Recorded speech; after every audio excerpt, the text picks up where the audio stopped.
Welcome to the CutroneZone. We have a special guest with us this week. It's Jack Ross, author of The Strange Death of American Exceptionalism. I'm glad to have you two both in the zone today to get you in conversation around the topics of your books. Jack was nice enough to send a few questions to get the conversation rolling at the start, and he had one that he wanted me to ask of you, Chris, which is sort of a hot button issue in which I think you should take your time in explaining. But he asked me to ask you, what was the context of your original provocation on Israel and Palestine a decade ago? I guess that was in 2013. Is that right? It was leaked in 2013. Right. So I must be forgiven if I forget all the years in which wars have taken place between Israel and Hamas and Hezbollah. I know that when Platypus started in 2006, that summer, there was a major war regarding Hezbollah and Lebanon, in which Israel, really punished Lebanon pretty severely for an attack committed by Hezbollah across the border. I think this was a later conflict, and there was this was not something that I wrote for public consumption. This was an internal email that was leaked by a hostile ex-member who quit, and it was the kind of the 100th of 100 emails, and it was meant to be like a mic drop kind of email in which I was just sort of expressing my disgust and kind of saying, let's stop talking about this. At that time, Richard Rubin, who's a longtime friend of mine and one of the original founders of Platypus, he had written some things, and we had hosted some public panels on Israel-Palestine. And so, my email, which was leaked, was about the rational kernel of Israeli racism towards the Palestinians with regard to terrorism.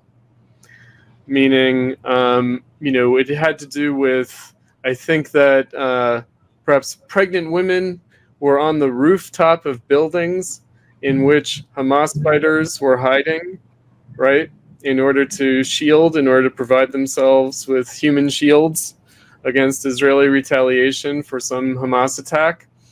And, and it was kind of like, well, what would the Israeli public make of that? What would they make of pregnant women willing to put themselves between the Israeli military and Hamas? And, I just know from Vietnam, it would be something like, they don't value human life the way we do. They don't value life the way we do. That kind of thing, which is racism, of course. And, but nonetheless, right, isn't that, making itself readily available? And so that was leaked in order to say, oh, see, Chris Cutrone is defending, racism. And back then, this is before Black Lives Matter. Back then, on the left, racism meant so-called Islamophobia, meaning it was the war on terror. That was the context. The context was the racism in the world is anti-Muslim racism. That's what we're prominently concerned with. And so that was the discussion. Later on, in the Communist Party of Great Britain's Weekly Worker, I wrote a letter in saying, what did I mean by rational kernel? Meaning, of course, I don't support racism. I don't think racism is right, but we have to understand why it exists, and of course, where the animosity comes from. So it wasn't meant to be a public provocation. It became a public provocation. It became the basis for a whole concerted boycott against Platypus that took place starting in 2013. That wasn't a particularly successful boycott. It just meant that one or two organizations refused to speak on our panels. But besides that, it didn't really affect anything. And that was the ISO. It was the ISO in particular that refused to speak on our panels. It was the Cliffites, we might say. But it wasn't even consistent. It wasn't even consistent. So a bunch of people like Jody Dean signed the boycott letter. That's hosted by Richard Seymour on his Lenin's Tomb blog. But really, it's kind of inconsequential. And like I said, I certainly would not have said that just that way publicly. It was part of an intensive dialogue. Like I said, literally 100 emails in, 100 email thread. is where that came from. And so I had said a lot of other things that were not leaked because they would show me to just be a normal leftist who cares about the Palestinians and, thinks that Zionism is problematic, etc. So they just picked the one thing that would seem to scandalize me. And, but I've been thinking that I would say long before Platypus, going back to the time of the Second Intifada, I would have to say that I've had a very pessimistic view about Israel-Palestine. And I've also developed a healthy sense of disgust at the topic on the left, at it being a kind of symbolic, like not a real thing, but a symbolic, hyper-cathected emotional topic for people. And as like a funny kind of litmus test for people. Rather than a substantial issue that people are serious about, right? Because, of course, that's a legitimate topic. What's not legitimate is the kind of overheated rhetoric and nonsense and emotional blackmail that we see. I want to flash a tweet on screen that Jeffrey Sachs recently retweeted. It's a Norm Macdonald tweet from 2016. It says, "What terrifies me is if ISIS were to detonate a nuclear device and kill 50 million Americans, imagine the backlash against peaceful Muslims." That's what I'm talking about. No, I will just say this. I mean, I laugh, and it's a dark humor. My response to 9/11, my immediate response to the 9/11 attack was fear for Muslims. Mm-hmm. That was my immediate response. That was my gut level. Like, that was my overriding concern. But I would never go with the Ward Churchill. Oh, well, this is deserved blowback. And if the Native Americans could do this, they would have been justified in doing it. Like, all that crap. Like, that I've never, ever thought was anything other than stupidity and navel-gazing, like, unseriousness.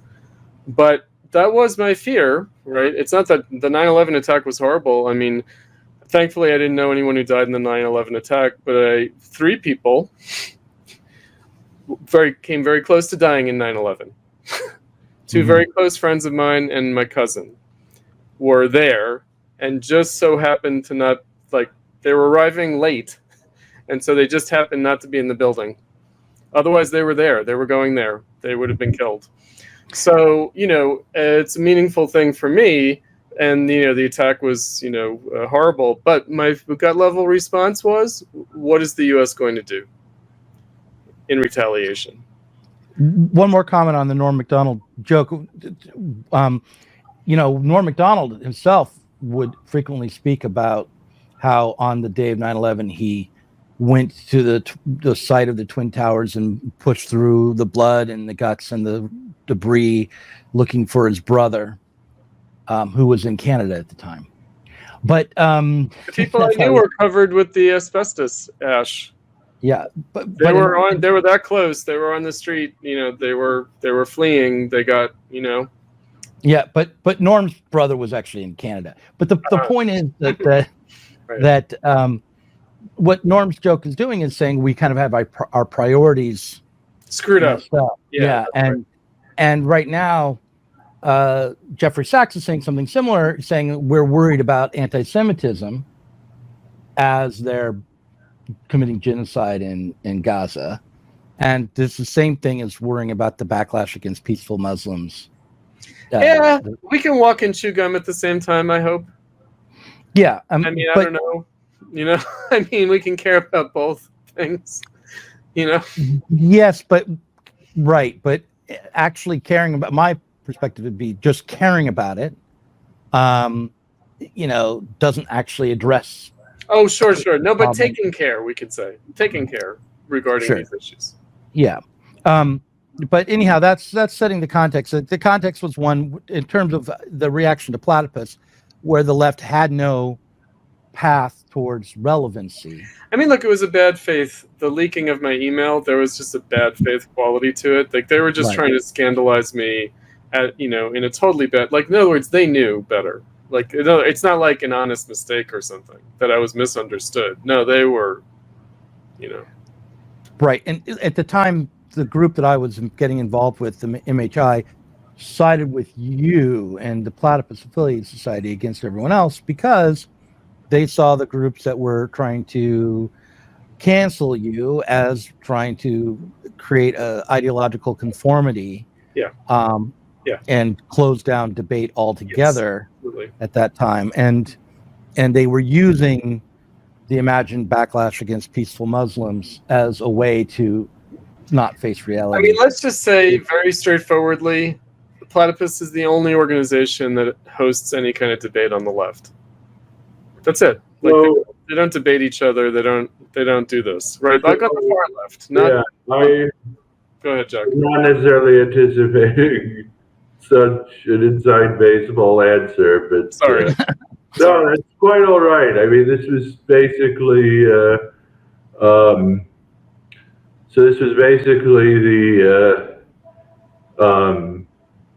sectarian left contemporary to Gamergate blow up in a way.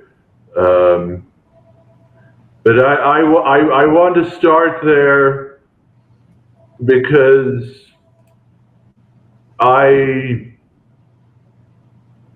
maybe I read more into it than was there, but that there is a much larger discussion. I mean, as you recall, the immediate post 9/11 era. I mean, like the very beginning of the Trump era, when suddenly hijab as a symbol of resistance, patriotism, and all that, and maybe that's a very crass and petty way of looking at things, but just feeling like one thing I can truly say I was wrong about 10 years ago was to make excuses, like however much in the abstract and principle I might have insisted I stood in the abstract and principle, but just hammering context when it came to the Danish cartoons, or or just anti or just whatever anti attitude. And I mean, I don't know how much detail we'll go into today about my own travels. I say I never had more than one foot in the movement anti-Zionist camp in, I guess you'd say, early Obama years, give or take. Just to give the short version, I was once a regular contributor to Mondoweiss when Philip had much more to do with setting its tone and running it day to day, and it was still possible to believe there was a normal liberal or normal center-left attitude, as opposed to, I mean, third worldism seemed like a very dated notion of progressive Zionism by parent generation those days. I mean, so I described going to a JVP conference in 2011 and thinking, okay, these are just normal liberals, but just that day, 2011, we couldn't appreciate what normal liberals were becoming. And it's still, and there's still all, I mean, getting into the weeds of exactly what we've been seeing since the massacres is another discussion, but I mean, vintage third world, well, certainly for most of the Trump years, like people like Max Blumenthal trying to bring it back, vintage third worldism just remained very decidedly unfashionable. Those people have obviously become a lot less unfashionable, but anyway, we might get to that. Anyway, so yes, I saw, or maybe trying to over-intellectualize or over-ideologize the position you were taking. I mean, there's a discussion to be had about what most of the Bush era, we thought it was possible to believe anti-Zionism meant just liberal as opposed to revolutionary socialist or third worldist. And my first book had to do with the history behind that, and we'll get to that topic. But I mean, so as I said, I brought up, I forget how I wrote the second question for Doug, but I brought up, or in the earlier video of connecting Tony Jute in 2003 to the way Ross Douthat had talked about the problem is not colonialism, quite the contrary. This is one very exceptional case in which the anti-colonial narrative sort of makes sense in the actual 21st century world. And I brought up another set of random references just talking about post-Zionists or or people who are still held to the cultural Zionist critique in I guess throughout the first 40 odd years of statehood that talked about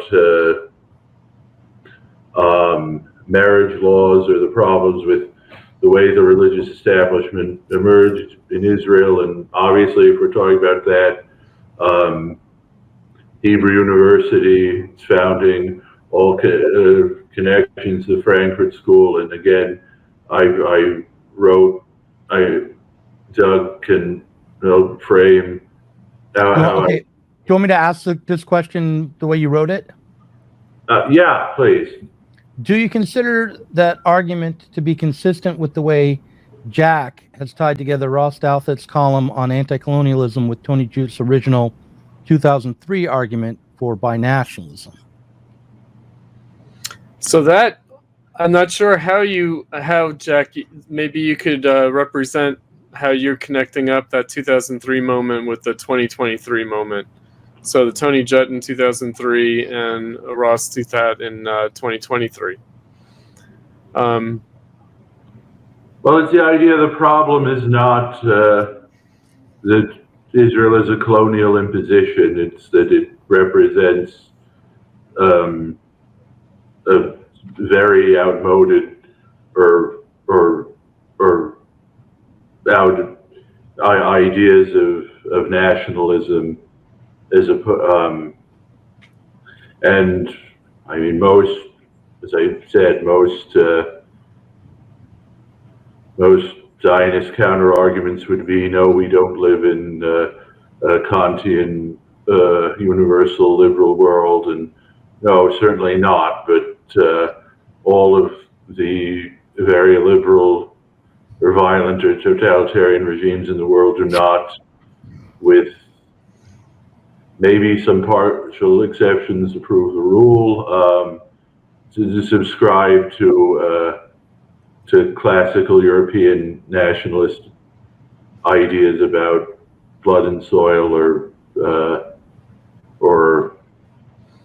well, okay. So I mean, well, let me unpack it a bit. Yeah, but whatever you couldn't call the bases of Chinese national. That's not romantic nationalism. As far as how to clarify the distinctions, I didn't look more deeply into the quote. I don't know if either of you follow Yuval Noah Harari, who is certainly an interesting person to engage with, and I think I finally have my head around when he insists that he is what he represents as a true Zionism as opposed to Netanyahu government or religious Zionism. We can have a discussion about semantics, matters of the heart, etc. later. But I didn't read or follow up on when he was quoted recently saying something like everyone is a little bit colonial. And I guess I want to bring in one of the most impeccably colonial historically institutions is the very source of a lot of that historic cultural Zionist critique of the way the state emerged in the Hebrew University, and the ties of a number of Frankfurt School figures, the last great German university, and I mean that whole larger discussion. But let me unpack it at that level. So, a number of years ago now, I was part of a curricular discussion at the School of the Art Institute of Chicago on decolonizing the curriculum in the art history department. And what I said there was, isn't decolonization dated? Aren't we post-colonial now? In other words, hasn't there been recognized, my generation of academic intellectualism, Homi Bhabha, there's all this kind of post-colonial thought that critiqued decolonization as nationalist. So the subaltern studies people, like there's a critique of the developmental state, a critique of a kind of anti-colonial nationalism, and the acceptance, what you mentioned, like we're all a little colonial, meaning we live in a post-colonial world rather than a world of decolonization. Now, I think that it strikes me that we're bound up now in this shift back to the decolonial or anti-colonial from the post-colonial. This is part of the discontent crisis of neoliberalism and the emergence of a kind of post-neoliberalism. That the emergence of a post-neoliberalism does mean this shift from post-colonialism to decolonizing, right? And because there is a difference, right? Like I know this stuff. I know these figures. I know these people. I know the writers who did the post-colonial turn, if you will, and know them personally. And so I'm struck by the fact that we're kind of backtracking on that, on the critique of third world nationalism, but the developmental state, especially India, like Congress India, not Hindutva India, like not Modi's India, but Congress India and its nationalist project. That's where post-colonialism came out of. It also came out of a kind of like 70s Maoism, subaltern studies.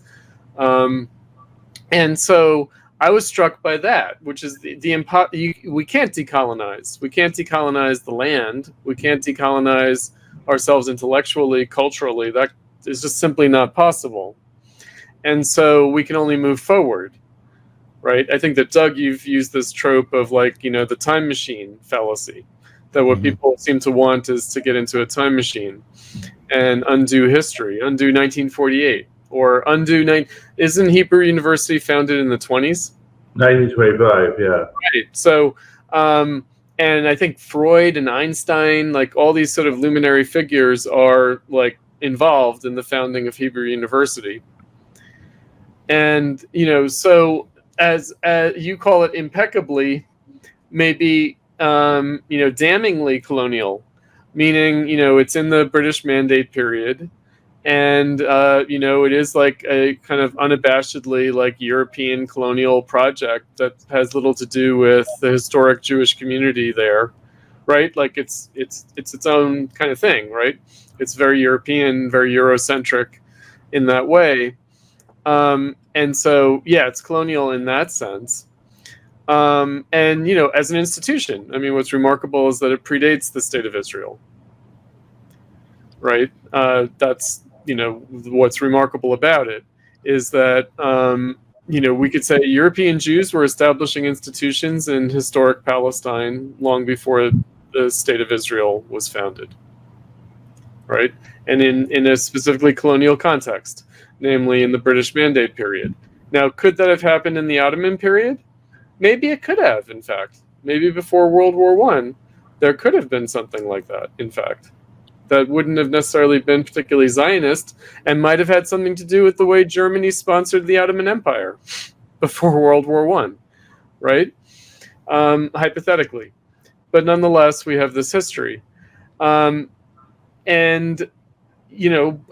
in that sense, again, what are we talking about?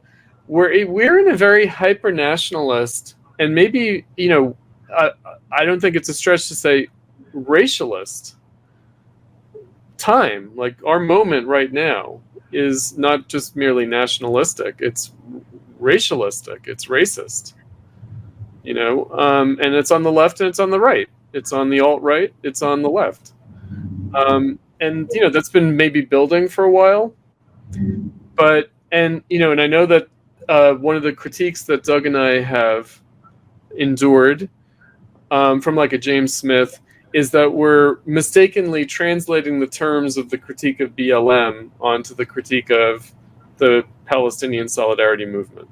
That we're kind of assimilating everything to a kind of wokeism and a kind of critique of wokeism, and that that's not right because BLM represents something. Who said this? James Smith, British leftist. author of the book Other People's Politics. That's exactly backward. That's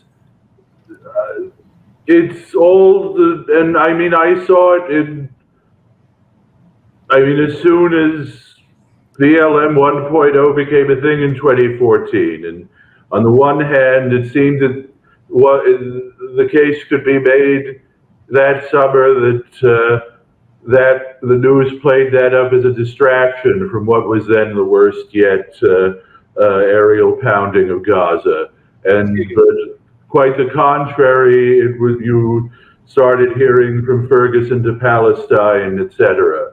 And I mean, I was going to say earlier, you seem to be hitting on or getting us closer to what have we been seeing since the massacres?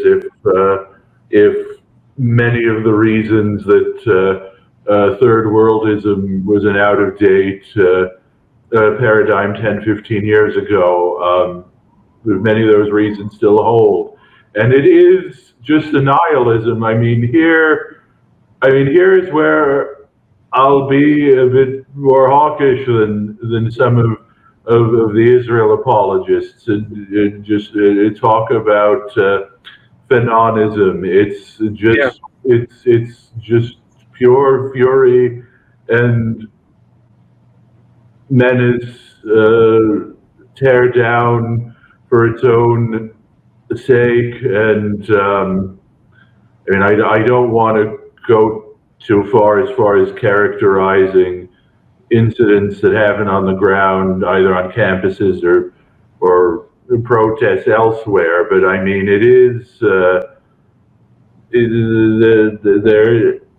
on a serious level just what the parallels to Nazism are. I mean, I find myself thinking, frankly, that if there, I mean, a lot of what we're here to talk about is what is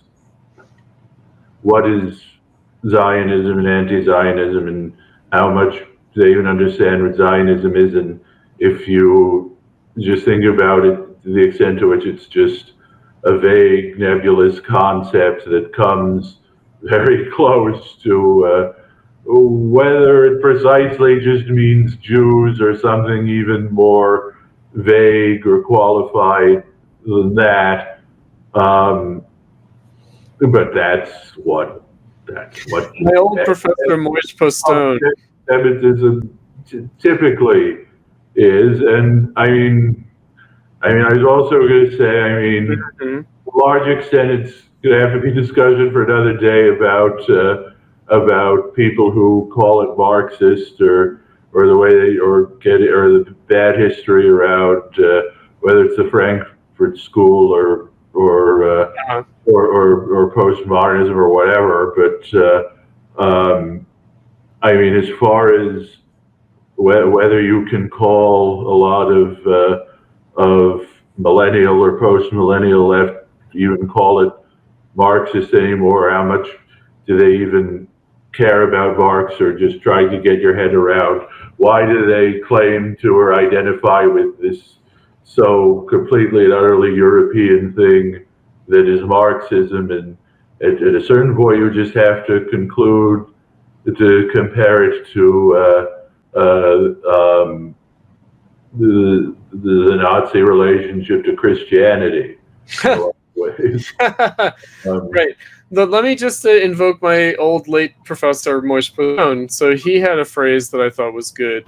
So, he invoked August Bebel, the leader of the SPD in Germany before World War I, died in 1913. He called anti-Semitism the socialism of fools.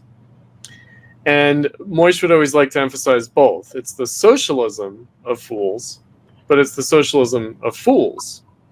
And what he said was anti-Zionism is the anti-imperialism of fools. Right? So anti-Zionism is the anti-imperialism of fools. It is anti-imperialism, but it's the anti-imperialism of fools. And what he meant by that was, and this is the way he was connecting up anti-Semitism and anti-Zionism, is that a discontent with the global capitalist order was being focused on Israel and, by extension, Jews. And, I think that's inarguable, right? And I think it mistakes, certainly Moish thought, and I agree, and I think, my old comrades, the Spartacist League, also agree. Israel is not like just an outpost of U.S. imperialism. It's not a like an aircraft carrier that happens to be land based any more than the UK is Airstrip 1. Like the UK is Airstrip 1, but clearly it's not just Airstrip 1. And Israel is an ally of the United States, but it's not just a outpost of U.S. imperialism. That the relationship between Israel and the United States can't be understood that way. Now, on the left, I'll just say, it goes in two different directions. I would say a kind of rad lib left tends to focus on AIPAC and the influence that Israel has on the United States. So it's a tail wagging the dog kind of account, where somehow Israel controls U.S. policy. That's the rad lib view. The Marxist left view is rather the opposite, which is to say that Israel is just doing the U.S.'s bidding in the Middle East. Can I interject an alternative Marxist view? Yeah, because it's neither. Right, go ahead. I lately on Twitter have tried to provoke some Marxists by saying we should consider Zionism as an anti-imperialist project. Zionism itself. That's the Jacob Siegel line. Yeah, right. It's picking up on specifically on what's happening on the right in Israel right now, as they view the United States as maybe Tablet Magazine more broadly. I was watching a debate between my colleague at the Art Institute, Raja Halwani, who's also a good friend of Richard Rubin, who's Lebanese American and also a gay man. And his area, he's a philosopher who specializes in the ethics of sex, but he's also very much involved in Palestinian solidarity. And I was disappointed that he was just making the typical talking points, his version of the Norman Finkelstein kind of argument. But he was debating Mark Oppenheimer, who's a Tablet, maybe even editor, but certainly writer at Tablet, and who is, I guess, of South African descent. So South African Jewish guy in the United States, I suppose. And and I did feel like this, like what you were just mentioning, Doug, about like anti-imperialist Zionism. And of course, I can never forget that there was an anti-colonial, anti-imperialist struggle by the founders of the State of Israel against the British. Like they did terrorist attacks against British military forces in Palestine. They did, right? And the British also supplied arms and personnel and were the trainers and advisors of the Arab armies in the 1948 war, right?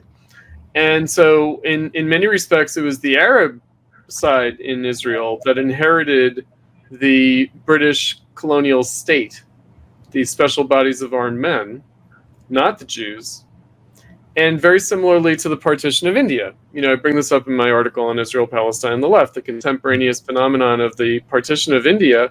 The British were on the side of the Pakistanis against the Indians. Like that's what Pakistan was. It was the British army, basically. It was the post-colonial British army, British colonial army. That's what the Pakistan side was in that war, the war of the partition.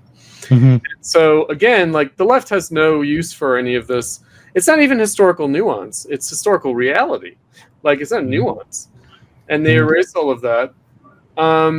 And they also erased very significantly the fact that the U.S. only really became a strong sponsor of Israel in the 1980s, in the Second Cold War context. Right? Well, more like the 70s. I wanted building up, yes. Things. Hopefully, we'll be able to get to my problems with tablet and that worldview. Siegel. Well, I want to say one thing about tablet. I don't align with tablet. Right. I raise them up to say, look, this is also anti-imperialism. This is a perspective. This is a perspective, an anti-imperialist perspective. And if we're going to be anti-imperialists, we might want to be anti-imperialists in a way that isn't going to be like this. Right. Go ahead, Jack. So yeah, I wouldn't want to take the point too far, true as it is, about the Jordan and Pakistan were basically the British Army, and I guess Egypt also was still a monarchy, but right. I mean, this does begin to touch on the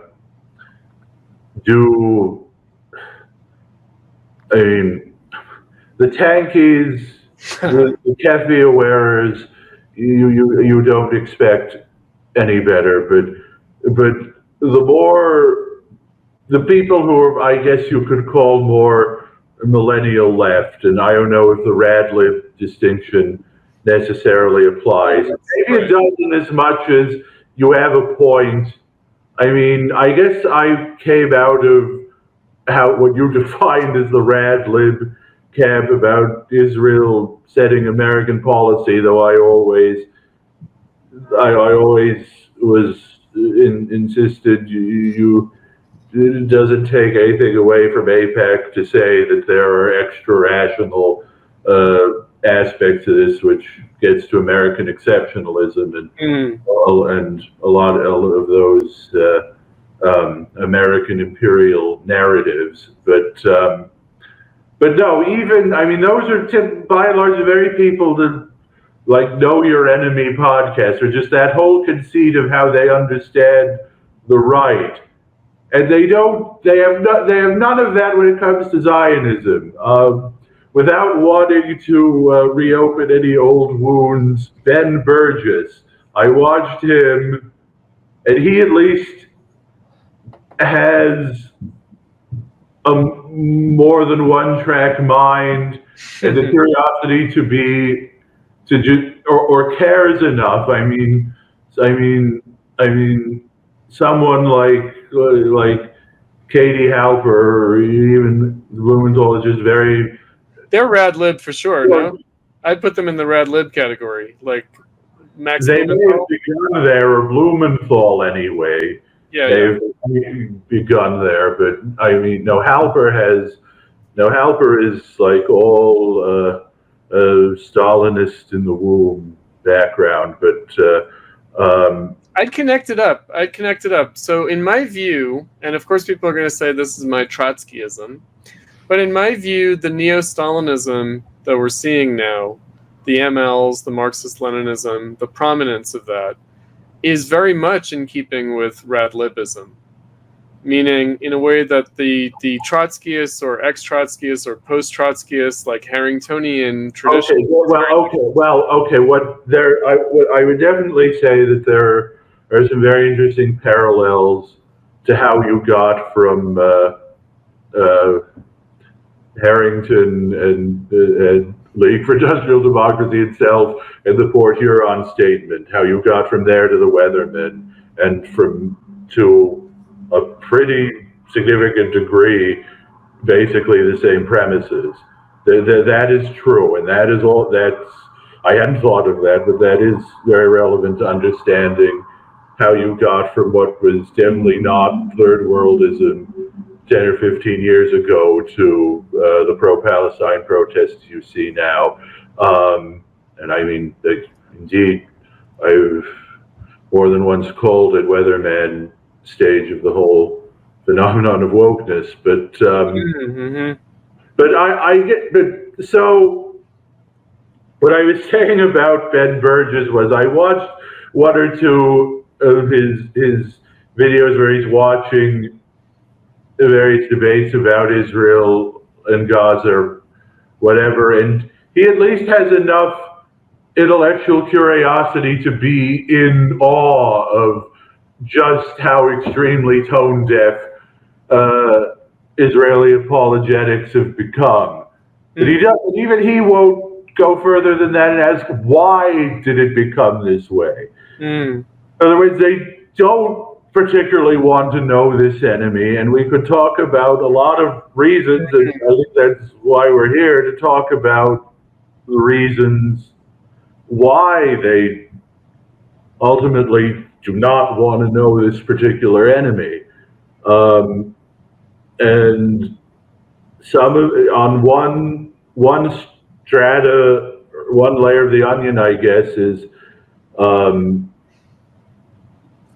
just simply that imperial history. I mean, when we talk about why is Israel and Palestine a synecdoche, J.J. McCullough had an excellent YouTube, why does the rest of the world care so much about this or put this at the center of the universe? And there is, I mean, following on this being a unique case where the anti-colonial narrative that makes no sense in most of the rest of the 21st century world, where it sort of applies. But it really is more than that when you think about it, because you have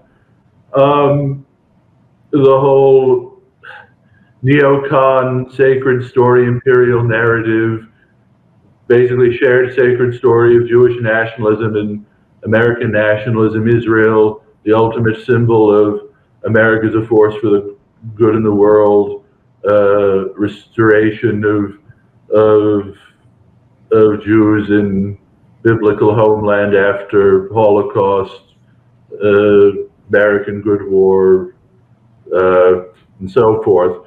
And so you can one can extrapolate from that all kinds of other implications about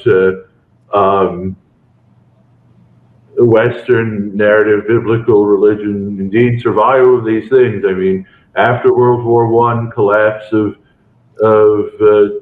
German, Russian, Austrian empires, British imperial narrative in the Balfour Declaration, restoration of, well, it's a whole other discussion to what degree those kind of explicitly religious arguments were present. And among the Israelis themselves, it was still a little while after statehood before you really began to see it.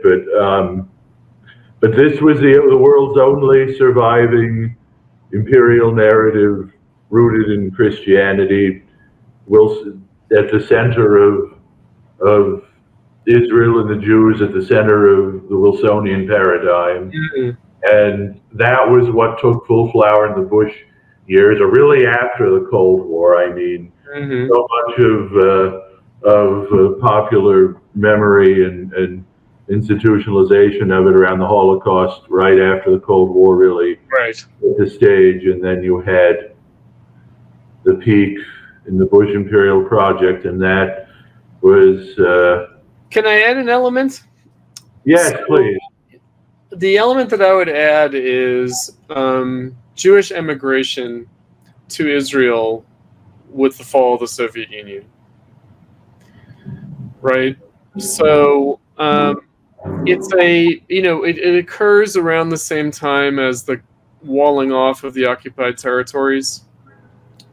There is a kind of there is anti-Semitism in the wake of the collapse of the Warsaw Pact countries. That is considerable in Eastern Europe and in the former Soviet Union. More so in Eastern Europe than in the former Soviet Union than in Russia itself, but nonetheless, there's a great deal of emigration. And, I feel like what you're calling like cultural Zionism versus religious Zionism, is that the distinction? Well, historically, it was cultural. It was more cultural versus political, and how I see. how religious Zionism became a more live factor, really beginning after '67. I mean, some of the very earliest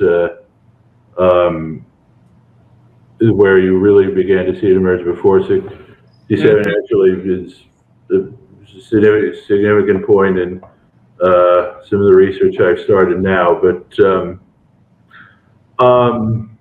so what's interesting about the Soviet way of immigration is that it is acting in a very dialectical way. I mean, the major demographic engine of the protest movement before the massacres, and why whatever happens out of, or it could be a combination of some very good things and some very bad things, or it could be something even more hopeful than that. But the major demographic engine is the emergence of the second generation Russians and their more upwardly mobile and liberal disposition. And this is when their parents were already very anti-religious.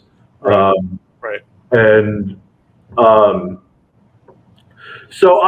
but to get back to my original point in bringing up that period of the Second Intifada, I remember in the spring of 2002 going to an event at Georgetown University, and I remember then seeing some activist outfit wearing the T-shirt, "We are all Palestinians," and I thought about that and I remember at the time taking special notice of that in light of the kind of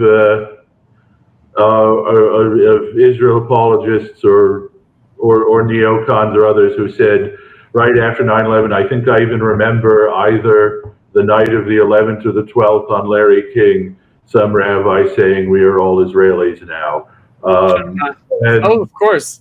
And so, I mean, that was Ariel Sharon. I contemplated it. Wait, you looked it up?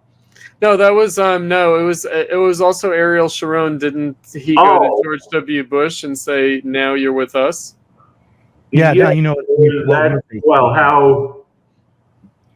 ups and downs of how policy fell into place that whole year, and how narrative ultimately prevailing, and it was basically, and I mean, that was what, I saw what was happening from the left and the shooting all the hipsters and so forth, and knew how disturbing that was. What I was most unprepared for, really, was how much one person I talked to called it, quote, "the spirit of 9/11," or the idea that I did not think that whole narrative would come back about the parochial Israeli concern with radical Islamic terrorism as generalized, projected into something that could pretend to the grandeur of the Cold War. And lately, even just watching how many of the formerly known as intellectual dark whoever, whatever. How many? I mean, as I said, or revisiting anti-Muslim. On Yeah. many levels, I feel much less uh, uh, naive or sugarcoat or many things when it comes to Islam in society. But no, just that all it is just going after Muslims now in the most gratuitous way. But I mentioned that event in the spring of 2002, and just the idea that it is almost a final conflict on the hill of Megiddo itself between the two sides of the American culture war, the two sides reduced to their most fanatical cores, and the contrary to so much of like white nationalists talk about knowing your enemy, that the idea that it's about white nationalism and not this imperial eschatological Christian Zionist idea. Well, okay, so there's a lot to unpack about what is the core, or what is the, I mean, like... We can call it false polarization, can't we? To use an old Marxist expression. Perhaps. What does that mean? False polarization? Certainly third camp all the way between the two poles. But what is the false polarization is? Capitalism creates it polarizes things in a way that actually doesn't point to the struggle for socialism, but thwarts it. Right. I mean, the capitalist politicians, of course, feed on that, and whether or not in a deliberately anti-socialist way, of course not. Like, nobody really cares about socialism. That's not the point. Like maybe back in the day, the capitalist politicians might have been trying to divide the working class to promote socialism, but that's not what we're talking about. We are talking about, however, this is an old, it's like the race versus class thing. Race is a false polarization, class is a true polarization, because class struggle leads to socialism, racial struggle doesn't.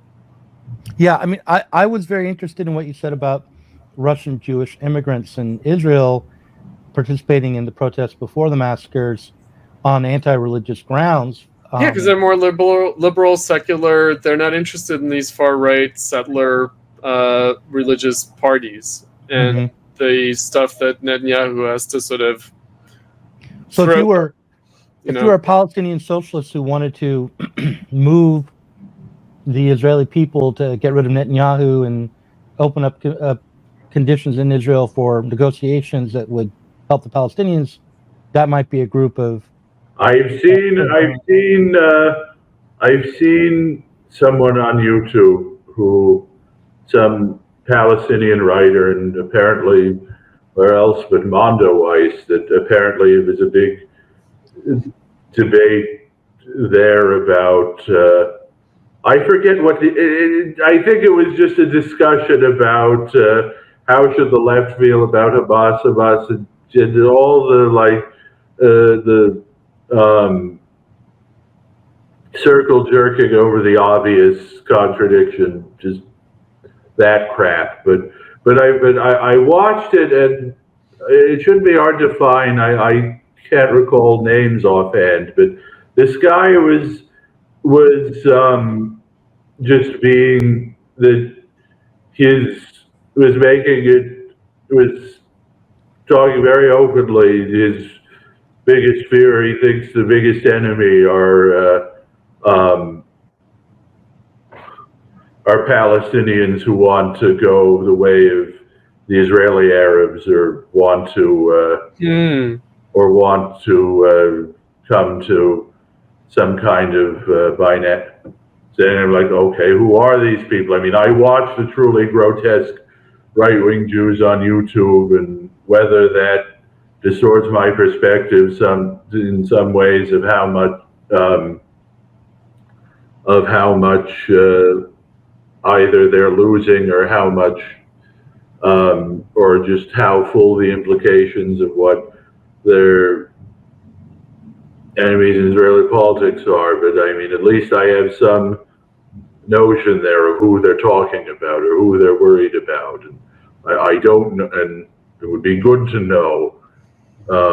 My hypothesis about the October 7th attack Mhm. was that an aging leadership of Hamas saw a threat to their program simply in the passage of time, meaning that they obviously wanted to do something on the 50th anniversary of the Yom Kippur War. So they planned for this attack long ahead of time. But I also think that a default normalization of the situation was something that the Hamas leadership wanted to prevent. Oh, so they saw a closing window of opportunity to expend their military resources. I mean, the whole Saudi normalization, geopolitical alignment against Iran. I mean that. But also the Gaza normalization. In other words, that there was a modus vivendi. No, I'm not. No, right? I'm saying that geopolitical, the self-serving geopolitical narrative from a lot of Israelis and various Arab regimes and lobbies, for sure. That's not sure what is true. I realize what is true from one YouTube I watched debate that started with that frame and made it more clear is that you have increasing alignment of various states against non-state actors, whether it's Hamas or the various Shiite groups, or even for that matter, the Kurds. Yeah, and, yep. So, so if I'm hearing you guys correctly, you're saying there are Israelis who could potentially be a force for getting beyond the conflict that's set up by a false polarization, and there are also Palestinians, perhaps young ones, who were becoming ripe for a political change that would get beyond a false polarization, and that some organizing of both of these camps would be worth investigating. Is that what I'm hearing? Yeah, the 20-year stalemate, was, getting stale, and obviously, the settler parties on the right wing of Netanyahu's coalition, we've talked about this, Doug, about how the Supreme Court controversy in Israel had specifically to do with the Supreme Court's likely interference in the activity of the settlers on the West Bank. And so the protests against the proposed changes, the proposed deprecation of the role of the Supreme Court, was very much about West Bank settlements and very much about the influence of these parties in Netanyahu's government and in the Knesset more generally. I mean, the problem is that like many countries in the world, the center-left parties in Israel have been very weak, right? So there's that problem, and so one of the and there are many reasons for this. It's not all the same story. It's not like I don't know, Pesach in Greece and the socialists in Spain. It's not the same narrative exactly, but that's part of the problem, is that there isn't like a constituency, a kind of ready constituency to oppose the Netanyahu. Except that in that respect, Israel is ahead of the curve, not behind, because their left parties collapsed in the 2000s, and we've already begun to see what's replaced them. Right. Right. And so one, I wanted to just, we were talking about the whole. Should I ask you the questions that you sent me, Jack?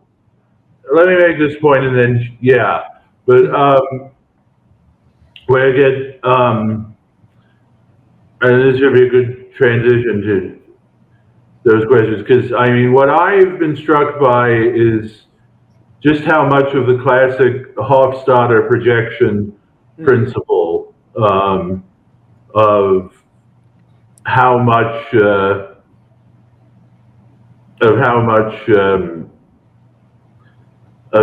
imitation of Zionist forms or habits or psychology or paradigm. I'm not sure how many listeners know exactly what I'm referring to, but Richard Hofstadter talked about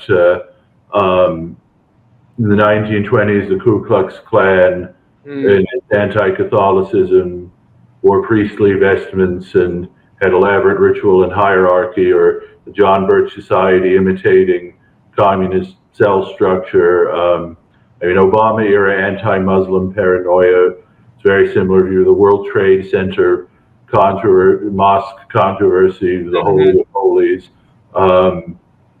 And I mean, I've been very struck by just how much of that you see.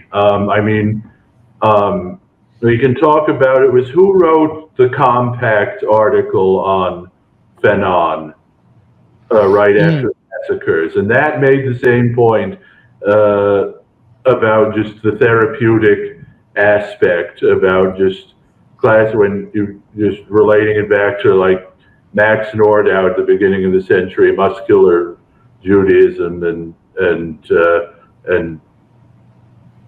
creating new mind, or in my book, and I quote a very important 1943 conference and larger context. You can look at my first book, but just the quote that how much that anticipates so much of the modern politics paradigm. Elementary principles of democracy are not inherently Jewish. It is not enough to apply those principles to the Jewish people. We must be allowed to live, to become a normal people. Or that's not the exact quote, but that's the gist of it. But I mean, how much of the goal of Black Lives Matter is to normalize blackness, but specifically just the component parts that we have to demand justice that cannot be satisfied by elementary principles of democracy. That this justice must bear the innate qualities of us as a people, or how much of the paradigm is that. I mean, so there's a deeper historical background to it, certainly on one level, but the idea, to get back to the whole Armageddon concept of Christian Zionism. Christian Zionism versus anti-colonialism on the hill of Megiddo, but it's the same projection onto being the center of that. Of course, if you're the center if Israel is the tabernacle of the American empire, ultimate symbol of itself, of force for good, of course, from the river to the sea, will liberate us all and bring down all of capitalism, is complete dialectic antithesis of that. Al-Aqsa. That's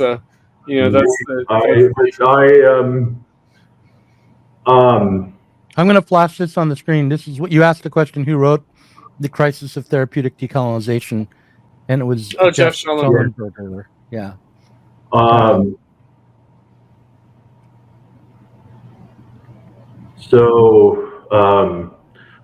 One other example I keep thinking back to, and there are others more specific. There was that. There was that like really disturbing PSL convention where Rashida Tlaib spoke, and all of the like uniformed demonstrations and kids singing songs at the light. I mean, if you want to talk about the century rabbis who were the subject of my first book, and this is what horrified them about what Jewish summer camps were becoming. And indeed, there was. You mean they're becoming fascistic? I mean, I feel bad. I mean, it's an example I feel bad about because it can be somewhat. It can sound somewhat insensitive to the suffering in Gaza and the whole, or at least when I first read it, but now I don't even remember exactly what it was specifically about this example that brought on that misgiving. But it was some meme about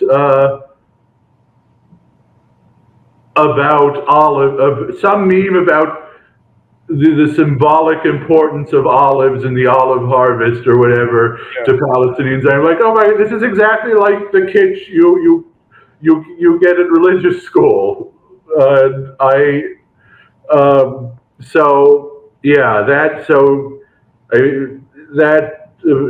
The just projection principle is. If I could just respond to the paranoid style in American politics, that thesis, and the idea. Talking about the book as a whole and a lot of its problems. That's. No, but just as a basic concept of like imitation, and the apocalyptic character of what we're dealing with now. You've brought up Armageddon a couple of times, so I do think that it's worth thinking, rather in Marxist terms. I would offer that Christian apocalypticism. And there's some Muslim apocalypticism as well, although that's more like Shia than Sunni, so it's not really appropriate to the Hamas and Gaza situation. Is a misrecognition of the apocalyptic character of capitalism. In other words, that the Jews should return to the promised land in the era of capitalism is not coincidental, as Marxists would like to say, not accidental. That this late development, because I think that's also what sticks in the craw of people, is, you could say Israel's the last colony, right? It's the last European colony to be established. And now, of course, that's a misrepresentation of things, but I think that that's part of the point, is that we can't undo colonialism, but in this one instance, we might be able to undo colonialism, since it's the last colony, right, apparently, right, in terms of the anti-colonial or decolonial narrative. And I would just say, well, of course, Zionism has a longer history, but the founding of Israel is inseparable from the Holocaust. And the Holocaust is, of course, inseparable from capitalism. And so, therefore, there is something apocalyptic about Israel, the existence of the state of Israel, but that might be a misrecognition of the apocalyptic character of capitalism. And that's where, you mentioned the PSL and neo-Stalinism more generally, Marxist-Leninism, people who are like very like anti-Frankfurt School, like a Gabriel Rockhill. The key point is anti-imperialism.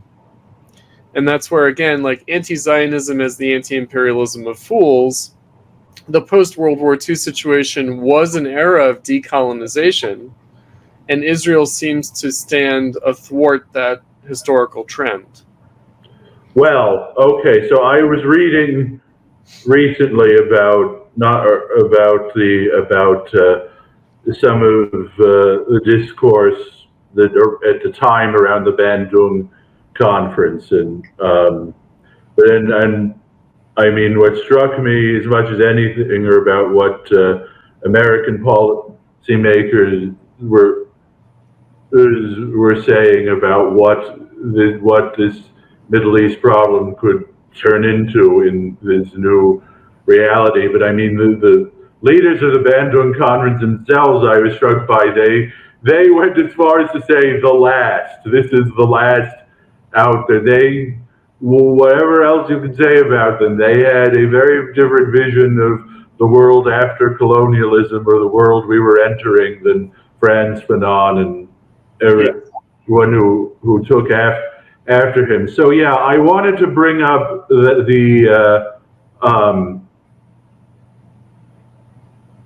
I want to bring up that whole point about the projection principle, just to set up our discussion of do anti-Zionists know their enemy, and they don't, and they would not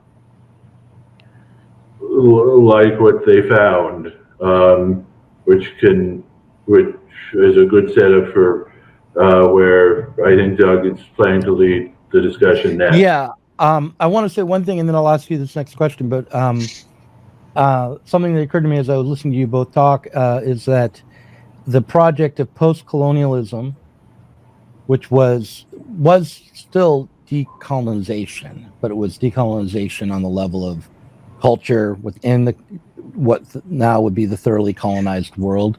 There was an acceptance of hybridity. The language of post-colonialism was the language of hybridity. That's why I mentioned Homi Bhabha. So the idea that you're not going to decolonize, but that you're going to be post-colonial, meaning England is going to be Indian and India is going to be British. That's the reality. Right, but if you read the post-colonial critics, they often would still be opposed to the white supremacist,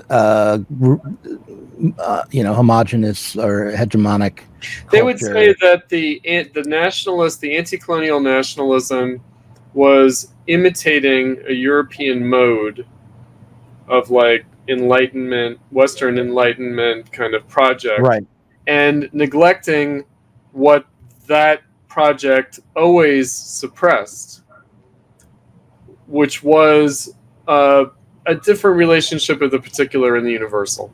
In other words, they weren't particularistic, they were not, but they were saying the problem with this kind of universalism is that if you nationalize this universalism, you're still going to leave out a lot. And it's a leftist thing. It is a leftist thing. Like Gayatri Spivak, she's a leftist. She's a Marxist of some kind. And she's just saying, the poor people of India are oppressed by the Indian nationalist project, which is a continuation of the Western European Enlightenment project of capitalism. And as in Europe, now in India, the lower classes are being suppressed in the name of this universal project. And part of the way that they're suppressed is that their concrete cultural reality and the particularities of that and the changing character of that is suppressed. My question would be, how many of these people anticipated anything like Maoism, or more to the point, they're post-Maoist. Like what? They're post-Maoist. Like, in other words, they're coming to that.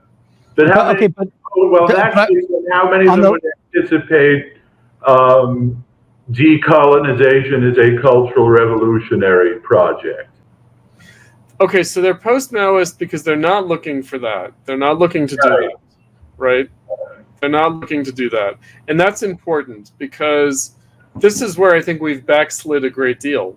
Well, as long ago as the late 90s, in the late 90s, Crime Think, the anarchist magazine, was saying that the project was decolonizing yourself to begin with, and then decolonizing America, and decolonizing meant breaking free from capitalism. So, which was also breaking free from bourgeois norms. Glamour magazine, vintage. Yeah, like Adbusters and Crime Think. I mean, what I'm saying is that there was a moment where we were far more sophisticated than this third world nationalist kind of perspective. And, it wasn't that long ago. It's within my lifetime. And I remember it well. And it was basically, I would say that the problem with it was that it was a little bit too much of the global village kind of neoliberal capitalist ideal. Which is to say, multiculturalism. Like post-colonialism was a multiculturalism. And the idea being not only pluralism, like you're going to have multiple cultures, but also that each culture is plural and multiple. Right? It's postmodernism. You put an S on everything. Feminisms, Marxisms, nationalism. But I'm just saying by 99 and around WTO and after into the war on terror, the anti-neoliberal, anti-global order left was still thinking of itself as post-colonialism, was not breaking from the kind of postmodernity. It didn't adopt nationalism. It did not yet. I mean, there was no, but it did nationalism. see it opposed the cultural norms of Europe, basically, which would include, thinking in legalistic terms, thinking about, it would be anti-work, all of that kind of stuff. And last night I watched The Parallax View, which is, Right. which is very much in the mode of the paranoid American politics, right? And I read an essay about it in Jump Cut from the time that it was released. And they were critical of it for its, they didn't say quite this, but for its latent anti-Semitism, for its paranoid style, for all of that. But what I would say they had in the 70s, which they don't have now, is some notion of a functional society based on bourgeois values like journalism, which was what the main character was pursuing, and courts of law and all of that kind of stuff, that they had some foundational belief in that this conspiracy was operating to undermine. You mean it was like kind of, this is an expression of a post-truth reality? Yeah, kind of. Yeah. No, I think that you're bringing up something else, which is like the decentered subject. It's not really that. It's rather, we have to think about what the purpose of a decentered subject would be, which is to say that it's actually, I was just reading about David Hume for some reason, and the idea that there is no unified self, that there's just a bundle of things, right? It's a very, very bourgeois in some sense idea, which is that, and what was big at the time was code switching in the 90s. The idea that people move from one milieu to another and they speak differently and act differently, that it's like code switching, and that who you are is very contextual and very fluid, right? Yeah, that's Madonna, right? So, but hybridity.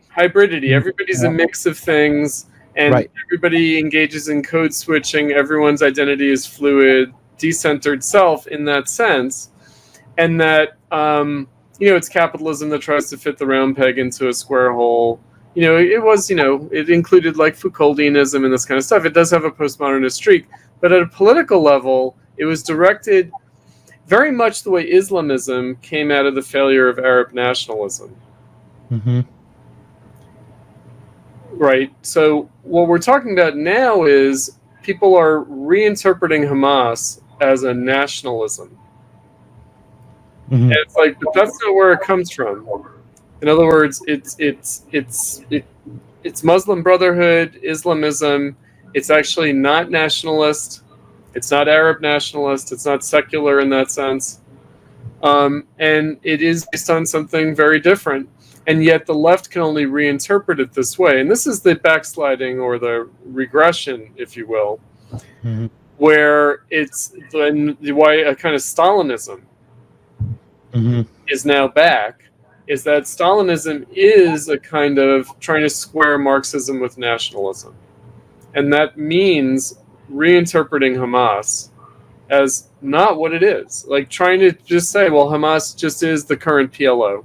I'll use an example, which is, because Jack, you were talking about like the t-shirt that says, we're all Palestinian. Well, I remember the 90s. I remember the keffiyeh. And the keffiyeh was not the symbol of Hamas. It was the symbol of the PLO. But now it's become the symbol of Hamas. Right? So it's tell me. I remember when I was 15, when the Second Intifada first broke out, and either right before then, I only started seeing keffiyehs for the first time, and I wasn't exactly sure what they were at first. But did that happen like the moment that the Second Intifada began? Yeah. And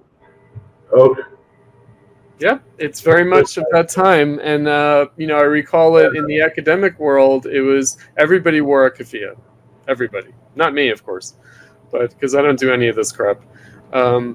And so I didn't do fashion accessories, but it was a fashion accessory, right? It was to show Palestinian solidarity, but it was to show solidarity with Yasser Arafat, with the PLO. That's the solidarity, and it would not have been Hamas. In other words, Hamas. Was it even that political then? Yeah. Or no, no. What I mean is, was it specific to the PLO as opposed to just very general? How so? The keffiyeh is like a national fabric, right? It's like a kind of ethnic. Right. No, I know. Yeah, I know what it is more or less. Just that. I mean, my memory of that, and just only really because I was a teenager at all, was this just began very spontaneously in the street. I remember it was probably even well before 9/11 when I would first see Netanyahu go on, then private citizen Netanyahu go on Fox News Sunday and blaming it all on Arafat. And even then I realized, okay, this is bullshit.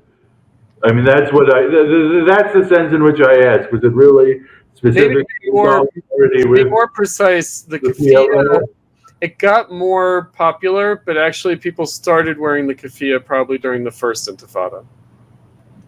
Right. Oh, so that, well, I was...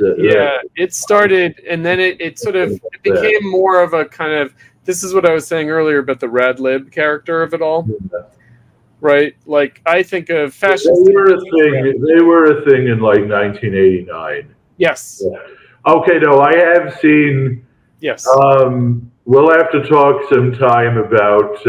See, I'm old enough to know, to remember. About we'll have to talk another time about sectarianism of that era, but I've seen... I did look at some artifacts of the very all but if not pro-regime first Gulf War stuff. I have seen some of those artifacts. So there were people, by the way, who thought that the U.S. was toppling Saddam Hussein because Saddam Hussein was funding the suicide bombers among the Palestinians. So there was this kind of ass backwards kind of idea, which is that... Oh, yeah.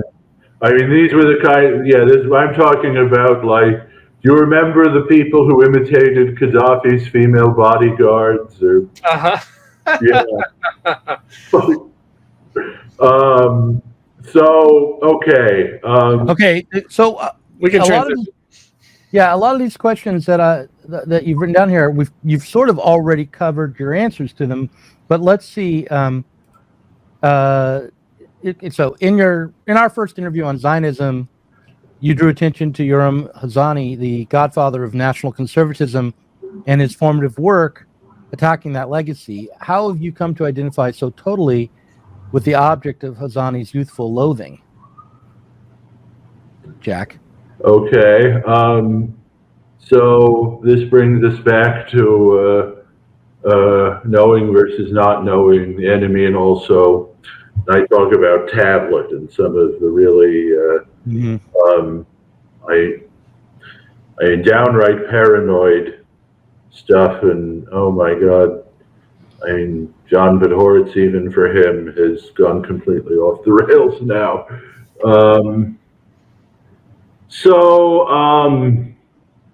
This is somewhat obscure about Hazony, who many viewers probably followed as having emerged as national conservatism, trying to intellectualize the Trump phenomenon, or a broader European phenomenon in very Israeli interests. And I mean, when I talk about tablet, and I mean, for so much of the Trump era, I never abandoned my convictions, but I mean, I understood what was going on. I mean, and I think it was even definitely well before 2020 that I first saw tablet really roll out this Birchism, like Iran Birchism conspiracy theories that they've become distinguished for. And I mean, now it seems to increasingly be remerging with before times tablet of just left neocon.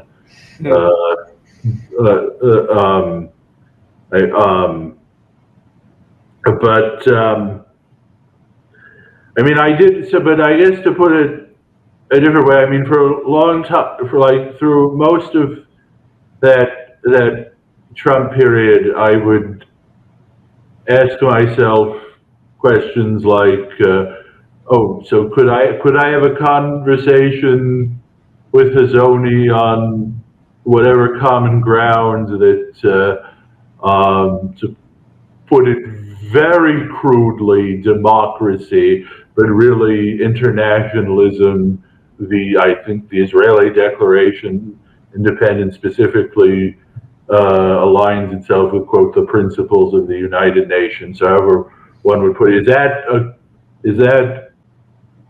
Could I have that common ground conversation with Hazony or some of the other Israeli NatCons? And the answer is absolutely not, as I began to realize when you look at the book he wrote in 2000 called The Jewish State, The Struggle for Israel's Soul. And both that and his history of conservatism follow the exact same pattern. He has this big overarching paradigm that is very intellectually lazy and probably also intellectually dishonest.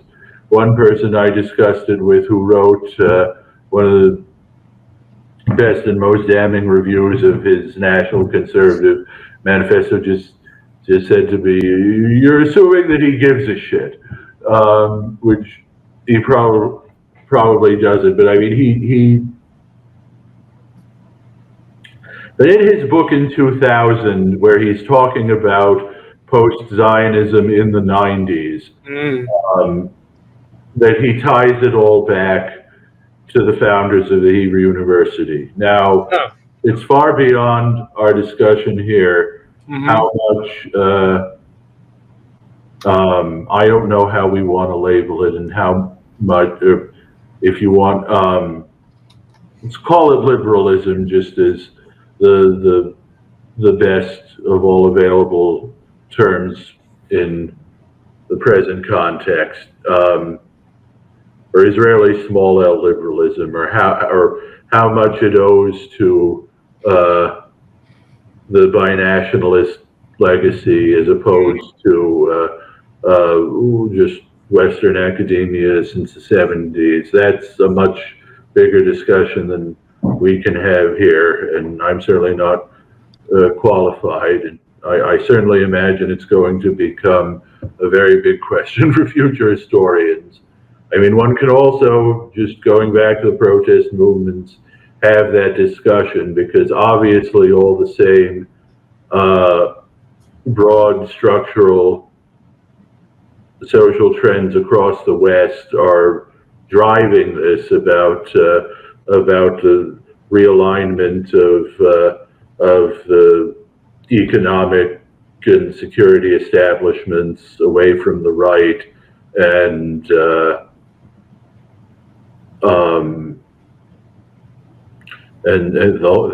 that whole populist, anti-populist paradigm, but in a very different sort of context. And at least, I'm not saying I'm not saying you won't find some disturbing wokeism on the Israeli left. I'm certainly aware of the places one could, but it's not. I mean, many of the virtues of that society have pushed back against that, even on the left.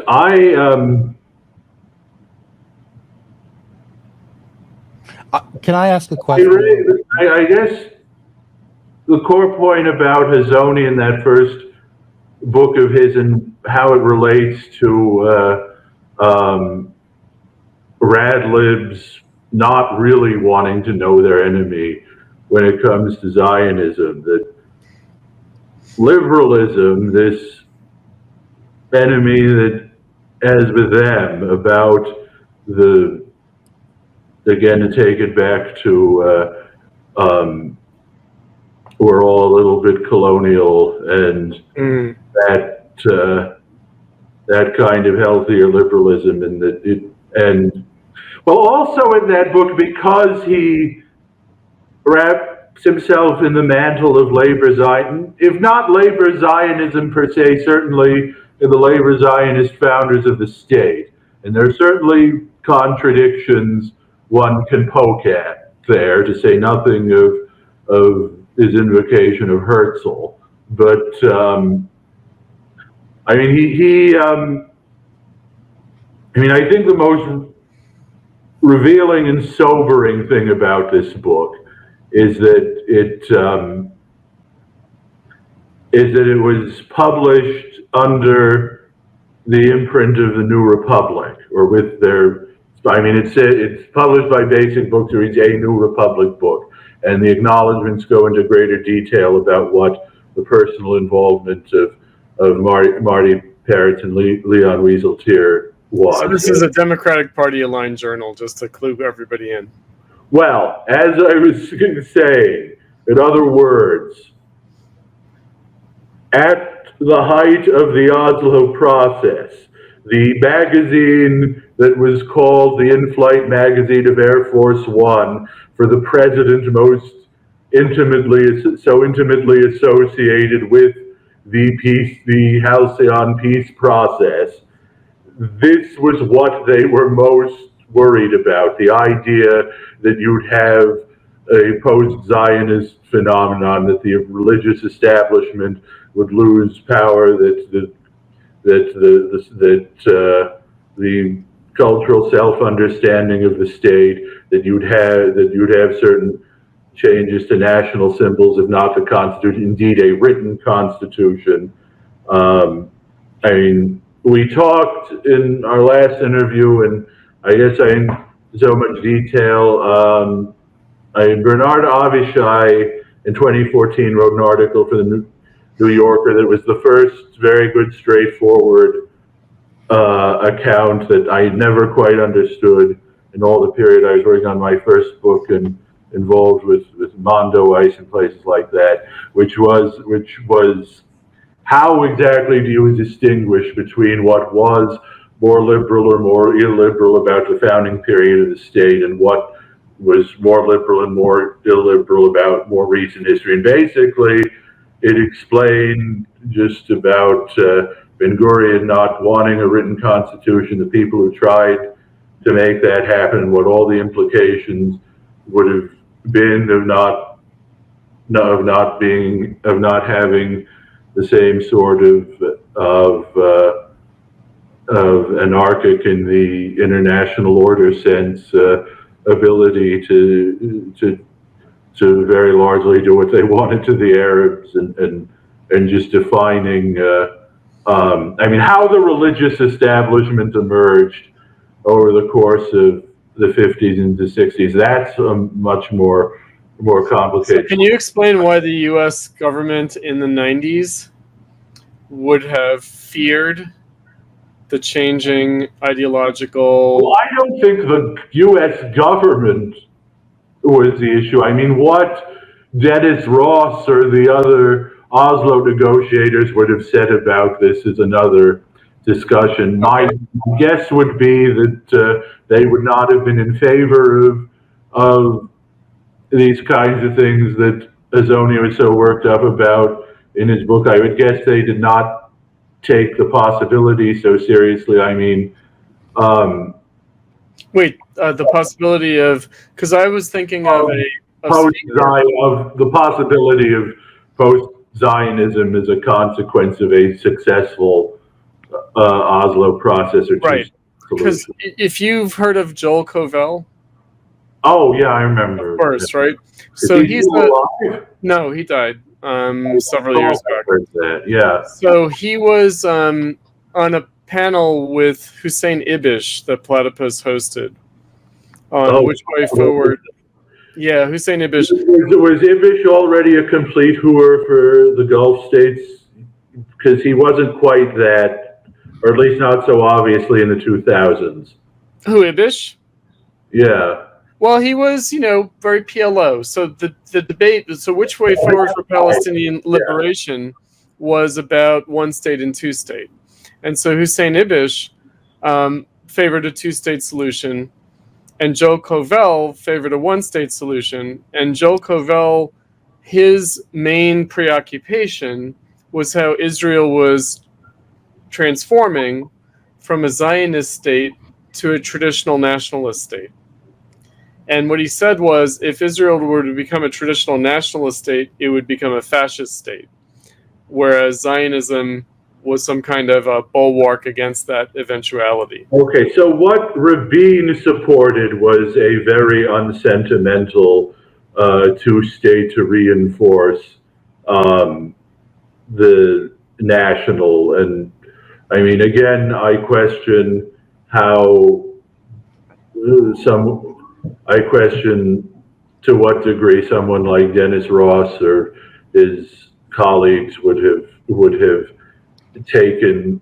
cared that deep into Right. the vision thing. And why did Joel think that? Why did Joel think it would become a fascist state? Them, but they would have been, but it would have been less. So But let me ask that. Why did Joel Koval think that if Post-Zionism were to be achieved in Israel, Israel would not become a liberal democracy or liberal republic, but would become a fascist state? Well, because it would be a change in the nature of the Jewish identity of the state.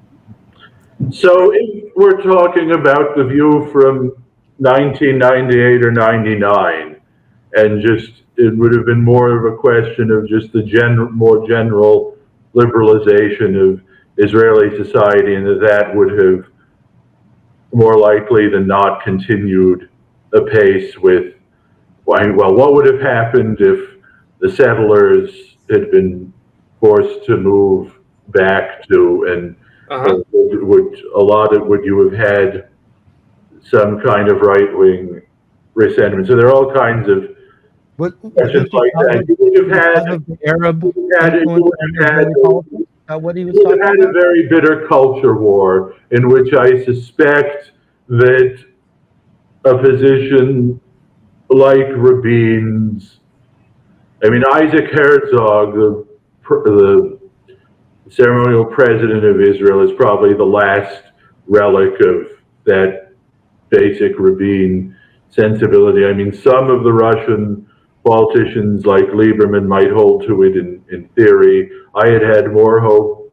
I had been somewhat more hopeful about Lieberman. I saw a quote from him today, very recently, that was as disturbing as Herzog about there are no innocents in Gaza. So whether he's someone who will just be passed by going forward or not is an interesting question.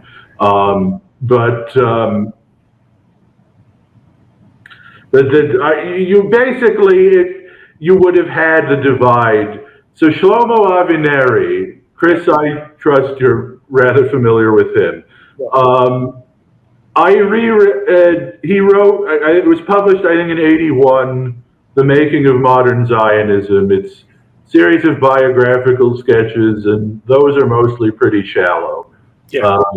But the conclusion, when I read it not long ago, was very striking to me. It was quite far-sighted. Have you read this? Mm-hmm. You know what I'm about to say, which is that he was very much a Zionist ideologue. I could tell you one or two stories I heard about him secondhand over the years. He became more so, though. He started out more as a Marxist and became more of a Zionist. I didn't know that, but I'm not surprised. But but as very much an ideologue of the Zionist idea. And the fact that, I mean, this is what I guess I tried to put across in our last interview, and maybe some more of it in the second cut. I mean, the idea that why the Zionist idea still means something, or that people still call themselves Zionists. Why people call themselves anti-Zionists, that's a discussion. But why there's a belief in this ongoing national project that involves a transnational body called the Jewish people, etc. Well, there's that, but there is also the state building idea that is involved in, I mean, it's a version of that someone like Hariri, that, oh, this is a new, it goes back to the very romantic new new Jew idea, but it's very opposed, to the religious establishment, or to, or if you go back to the distinction you made about Israel as an accomplished fact, or a Jewish state as an accomplished fact, he is something that calls itself Zionism. It's very much on the Israel as opposed to Jewish state for Jews as opposed to Jewish state side of the ledger. Whether the rhetoric or semantics gets a lot more complicated. But anyway, Avineri in 1981 wrote about two things that could destroy this national project. One was that Israelis would just want to be like all other rich, educated Westerners, and the other was that it would descend into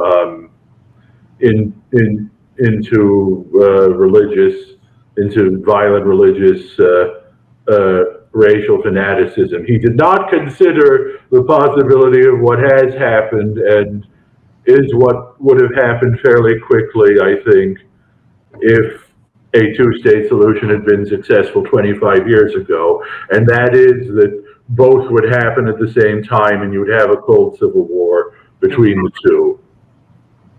Meaning that there would be Israelis who adhered to the state on different principles, basically. Yes. And I mean, certainly he would not have, as far as the way it unfolded, or the contingencies, I mean, he couldn't have foreseen maybe at the most hypothetical or idealistic level, he probably wouldn't have, whether he would have anticipated the degree of totality of Eastern Bloc Jewish immigration, and and how that unfolded, and then what the contingencies would be as far as the stage of unfolding in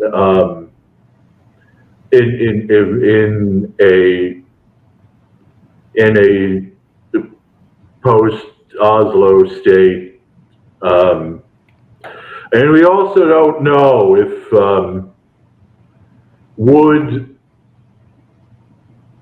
would any leaders other than Netanyahu have kept up the Iran external enemy narrative in quite the same way, or made it in the centrality of I mean, we don't know whether, I mean, I doubt,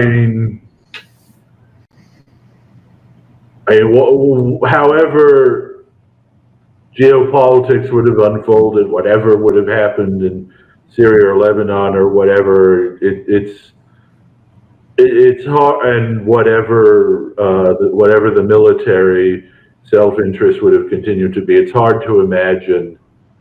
I mean, this is the thing about Netanyahu, and I can bring it back to Hazony. I mean, Netanyahu is the most American of Israeli leaders. He's a lot like Trump as far as having very little reality, if any, outside his own ego. But he believes in something. But the difference is Netanyahu has conflated that ego with his ego with a nominally bigger thing to believe in, which is the shared Jewish American sacred story, the neocon, the Likud narrative about the tabernacle of the American empire, that he is the leader not just of his state but of something called the Jewish people. And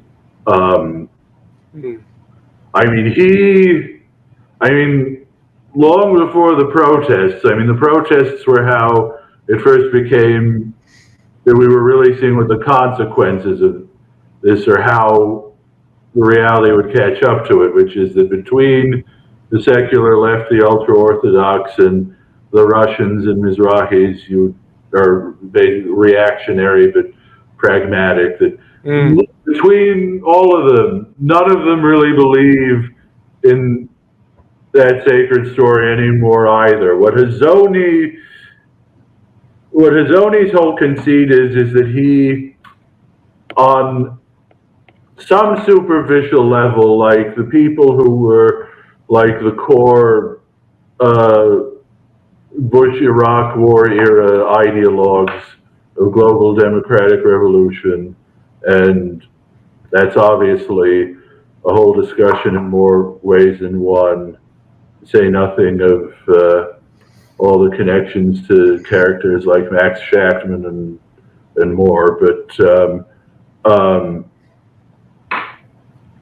no, Hazony's conceit is that he is not that he represents something older and purer, in some ways even more socialist, if that's what you want to call it. Not just embracing the labor Zionist legacy, if not labor Zionism, but in a sense, at least in theory, he goes back to the Christian Zionism, Reinhold Niebuhr, and that this is the purer Niebuhrian hard-headed vision for the West. Unpacking that is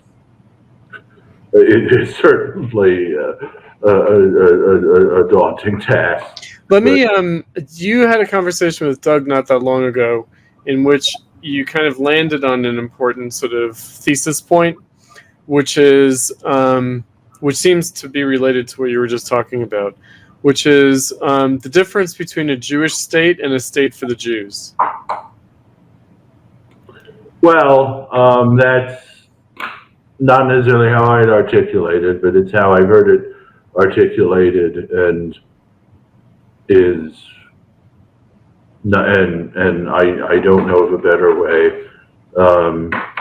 Certainly not offhand, but yeah. I guess it's a matter of those are the rival premises of those involved, but I don't personally for myself share either of those premises. But just speaking for those for whom the existence of a state for Jews is a humanitarian undertaking, legacy of the Holocaust, etc., articulating that premise. And but yes, Hazony, the title of that book was The Jewish State, right, for Israel's Soul. And it was, I think in that interview that I described, it was in the context of the podcast discussion about the protests and everything wrong with the protests of one of the leading tablet personalities, Leah Leibovitz, who just went completely mad over just arguing for the Jewish state, and he did it in nominally the most idealistic ways, that very superficially I might even, my views on Zionist first principles notwithstanding, part of me could even feel sympathy for, but no,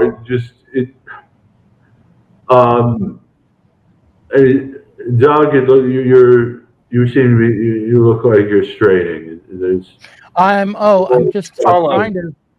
trying to follow. Like I've been thinking about all throughout the question of nationalism, what the difference between a state for Jews and a nationalist project would be, even if you remove Zionism as a Zionism is not a traditional nationalism. It has some affinities, but then it goes back to, I think that Ralph Leonard has written about this as well, about kind of 19th century, like German Romantic kind of nationalism. And I think it's a complex question, because I think nationalism in the 19th century, there is a kind of romantic, post-Napoleonic, post-French Revolutionary war kind of idea.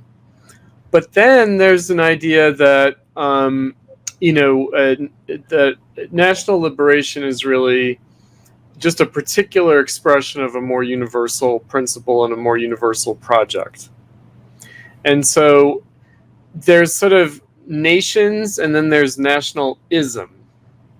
Now, so the thing with Zionism, and Shlomo Avineri, also has this kind of rooted in the 19th century perspective, kind of Hegelianism and the kind of Marxism and the young Hegelians and, Moses Hess kind of perspective, which is that there might be a special way in which Jews as a particular people are going to contribute to this more universal project. And that's a very different vision of Zionism that does extend into the 20th century than a kind of just Jewish nationalism. Okay, so well, I want to finish the actual question because you had sort of addressed it, but I didn't quite articulate it either. So just to be flat-footed, the question that okay, so there's a Zionism that's this kind of romantic nationalist project, right, based on a religious understanding. That may not be a great way of characterizing it, is what I would say. I would say that in the 19th century that used to exist. And now there's a Zionism that is different. It's founded on a more universal notion of the nation, but nonetheless remains having some religious component. Perhaps you're not following it exactly. It's like Jewish nationalism. What would that amount to? What does Jewish identity amount to? And how is Zionism a specific kind of national project that is not like just a reactionary kind of national exclusionary kind of nationalism? Right. Because it does then carry over into, the early Zionists did have this idea of what like a Zionist project, a state of Israel, can contribute to the greater Middle East as well as to the world. Right? Sure, but I'm still kind of stuck on Jeff Koval here saying that even if we just remove because so he thought that's what would be lost. In other words, he was an anti-Zionist, but he said, but his kind of like argument was, if you will, with what would now be called like liberal Zionism. Mm-hmm. And I think that again, we would not want to just assume these things. Like, in other words, did Koval identify with some species of pre-state Zionism? No. So he would have been just a Marxist, like Joel Koval, like a kind of Trotskyist Marxist. I think he was maybe a member of Solidarity, right? Okay, yeah, Joel Koval. That's but he was someone who would have been capable of a conversation with some of those who did. Okay. Yes, exactly. Whereas I think that he saw someone like Netanyahu as fostering something that would prevent any such conversation. Okay, no, there is so much.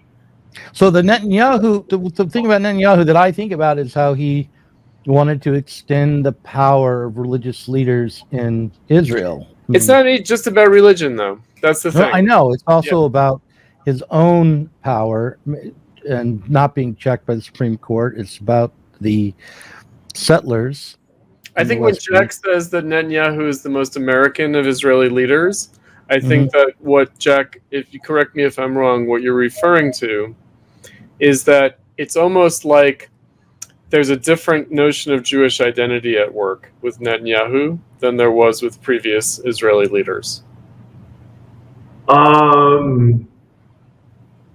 That's not wrong, and I don't know if it's exactly what I was getting at, but it's not wrong, and it could be one way of.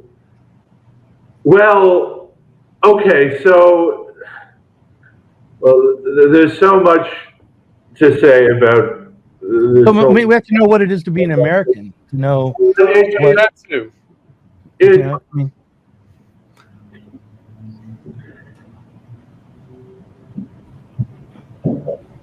So I mean, I guess it is in the sense that Netanyahu believed in. Well, what I meant was just in being a true believer in the neocon narrative, but it's of a piece with that. Because as far as a different idea of Jewish identity, it's the diaspora is not just this convenient fiction.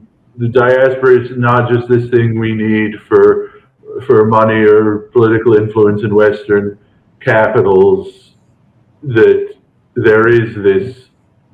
So what? No, what is it then? If diaspora is not these other things, what is the diaspora doing? Is it doing what Chris is saying? This developing a kind of a Jewish version of a universal project, which is emancipatory eventually? Is that? Well, that is basically, or at least what is not inconsistent, and probably more than that, with the core neocon idea. So yes, okay, so yes, let's start by unpacking historically. I mean, you talk about Moses Hess and his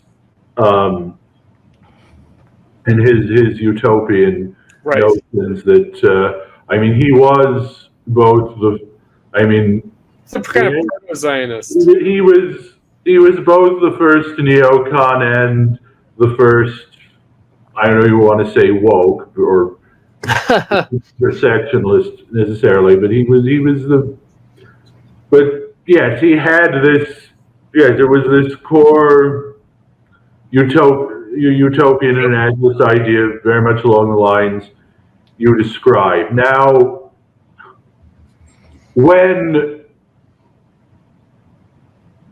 political Zionism first really emerged with Herzl, or in his period, later. I mean, this is what I kind of wanted to ask you about. I mean, the idea of the state, or tied to the state. I mean, this is something I brought up, I think, a couple of different times in our interview that quite come through, or I didn't develop fully, but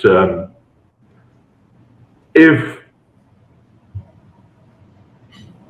Zionism in the year 1900 was preposterous in an important sense, all of the other nationalisms in that part of the Russian Empire were equally preposterous. In other words, or to take the most salient example these days, right at the start of the Ukraine war, Matt Iglesias wrote this column, you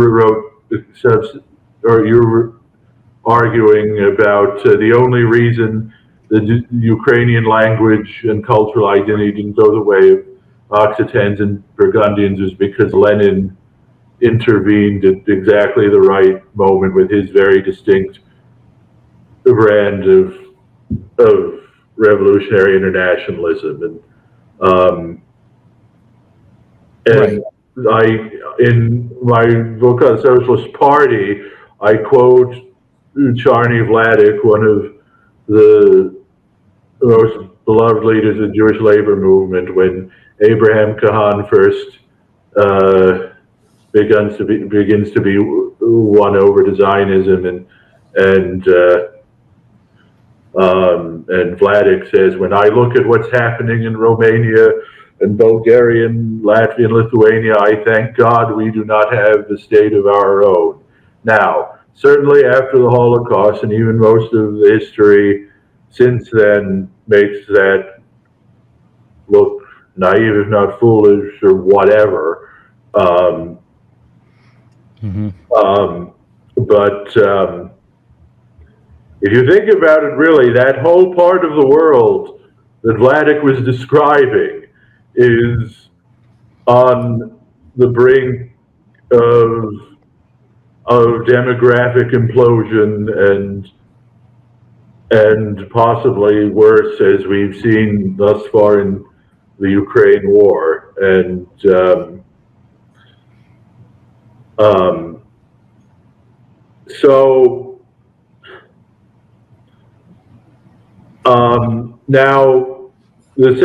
now again, just to do this in a somewhat chronological fashion. So with all that said, bottom line is what existed, and the Congresses led by Herzl was a very conventional nationalist movement of its time and place. In America, it began to evolve into something very different. And this actually starts to bring it into my next project. And the key figure being Horace Kallen, who first articulated in the progressive era against the melting pot idea, this idea of cultural pluralism with its obvious shadow to contemporary identity politics. But it was basic, what we call identity politics is basically a very distinct kind of special pleading or chauvinistic special pleading.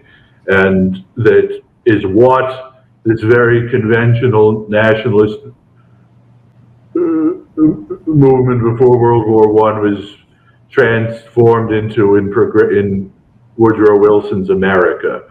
And so if we talk about Hess, I mean, as I've been doing a lot more reading on Kallen lately,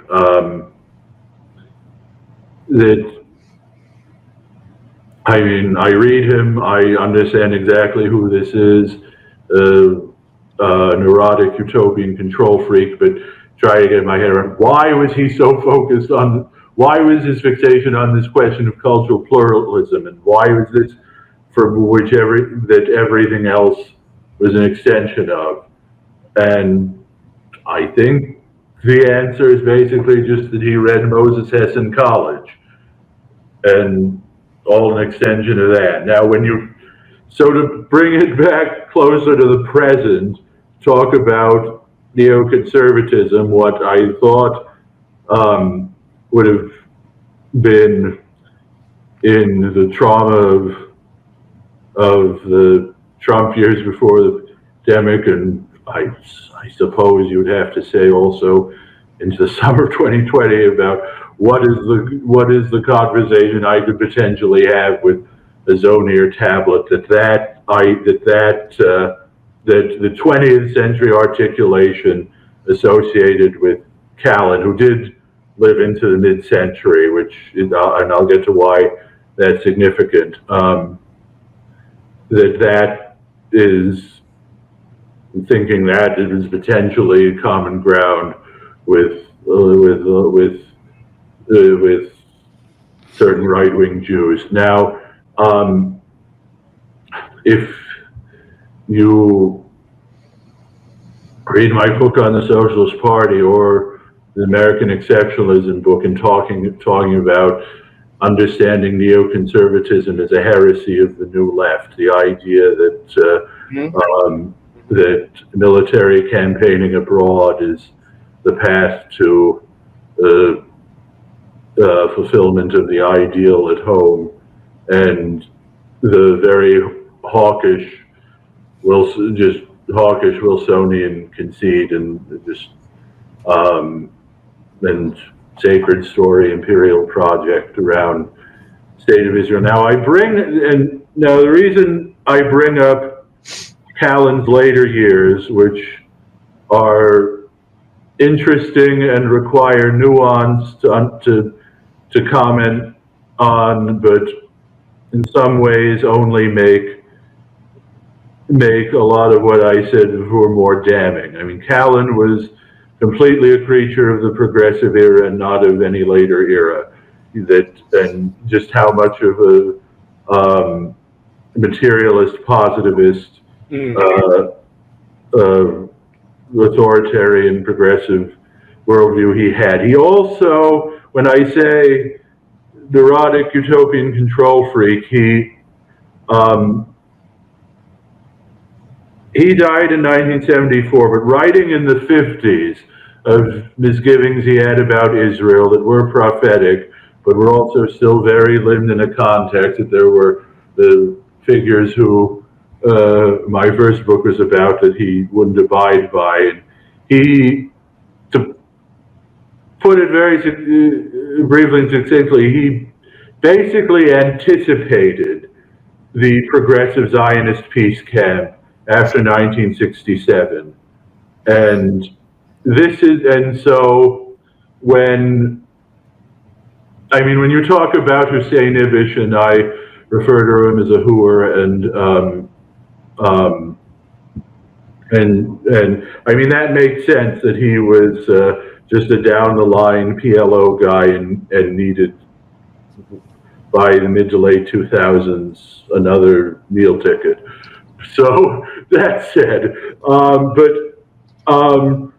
I mean, the two-state solution, if you look at the really left-wing people who first started advocating for it in the 70s, particularly in America, I mean, that was from those same kind of very conceited utopian premises of how do we extend our nationalist, pluralist idea as a means of resolving our conflict with the Arabs. How do we, and I mean, that was that was very much the underlying premise or impulse. And I mean, there are other, and having described the other important aspects of Callan's worldview in explaining sociology of aging Jewish MSNBC watchers, but they all hate Netanyahu, so they can most of the time work out delicate balance with sympathy for the Palestinians or the more out there figures, and when they have to have ADL or whoever on Morning Joe. But basically that's sociology. There is a very straight line from Horace Callan to our democracy, the science. And well, so Chris, do you want to respond to what Jack's was saying? I was thinking help clarify it for me, because I'm tracking, I think, about a third to 2/3 of what you're saying, Jack. So I mean, I would say maybe this is a challenge that I'd present to you, Jack, which is that I'm not sure that the neocons are the kind of heuristic axis by which to understand a lot. You know, I think they had their sort of moment, and then they had their kind of second moment. You know, they had their kind of Reagan era moment, and they had their Bush era moment. But then they discredited themselves due to failed policy. And so I think it's easy to be kind of anti-neocon. And certainly early on in Platypus, I was, you know, as I've been in the Trump era, I've been against the demonization of the neocons. I was against the demonization of George W. Bush, against the demonization of Trump, of course. And of course, you know, like obviously right-wing demonization of Obama and Biden is also exorable as well. But the point being that the hawkish policy, the heresy of the New Left, the heresy of the Vietnam era, I think that the neoconservative project can be understood much more simply and straightforwardly, rather than a nefarious worldview and just being hawks. I think that states, and especially a state like the United States, like a country like the United States, a geopolitical power like the United States, has to think about things like war now might be better than war later. In other words, war now might be more winnable at a lower cost to all concerned than war later might be.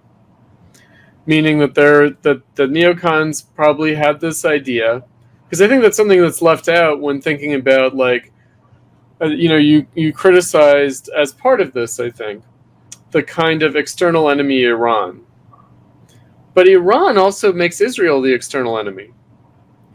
And interestingly, in the case of Iran making Israel the external enemy, it's easier to make Israel the external enemy than to deal with the real external enemies, which are Saudi Arabia and also Turkey. In other words, there's a multipolar conflict over influence in the Middle East, in which all of these countries, Turkey has tried to offer itself as a kind of a patron of Hamas, for example, with the flotilla to break the blockade of Gaza and this kind of thing, like Erdogan, right? So I think that turning it into a kind of a neocon, Israel turning Iran into the external enemy, and the kind of project of trying to get the U.S. to, ally with Israel against Iran, I think that leaves out a lot. I think the actual policymakers, including the old neocons, but the policymakers today are aware of the fact that what you have in the Middle East is not just Iran and Israel and Russia and the United States, but also Saudi Arabia and Turkey,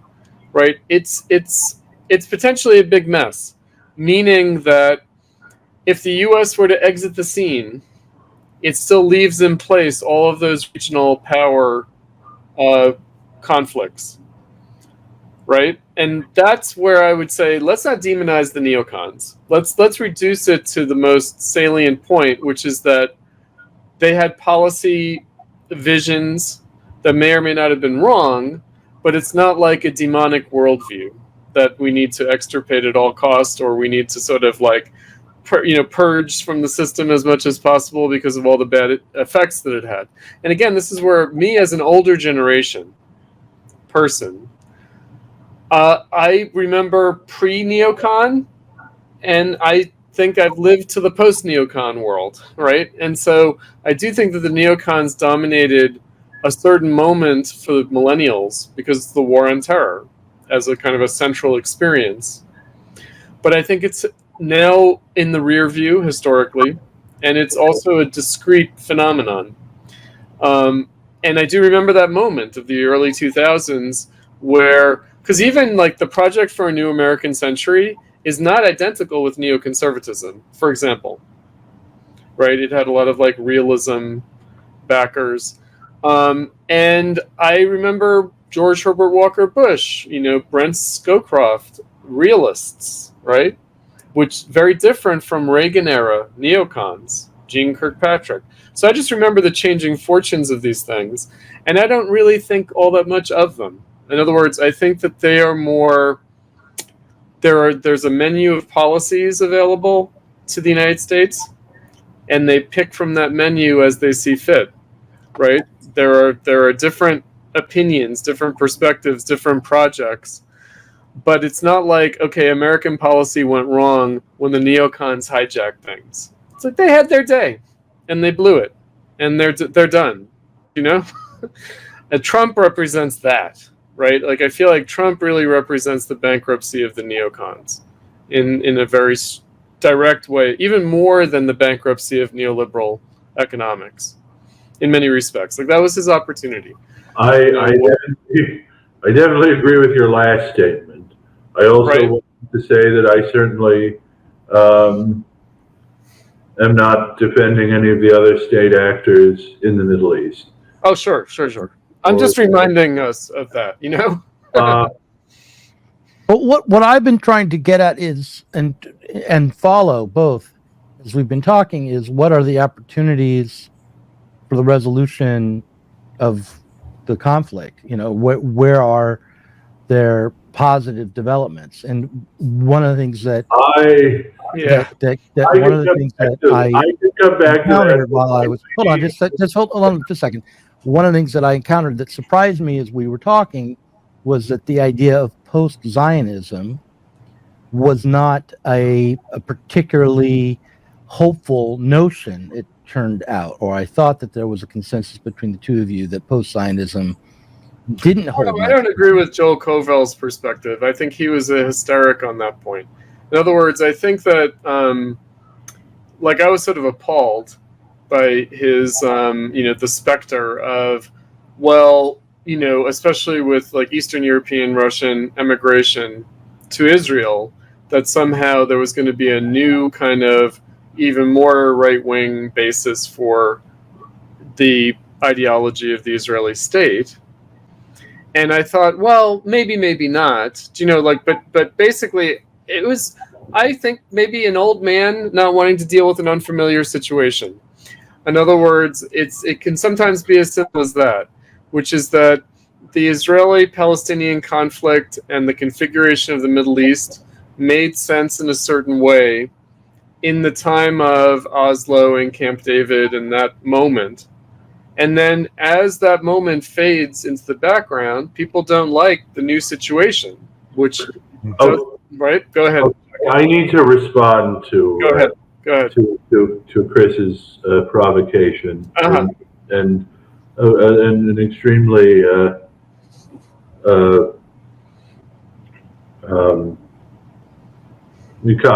conscientious one before talking about the conflict today or about how my own perspective has evolved since because I mean Philip Weiss certainly began, and I think fundamentally I did see what he wrote right after the massacres, which was certainly interesting to look at, and I generally empathized with, but certainly that was the tone where he always came in the past, and was the tone of the webpage early on. But so to answer you on the neocons and on vis-a-vis all the larger forces,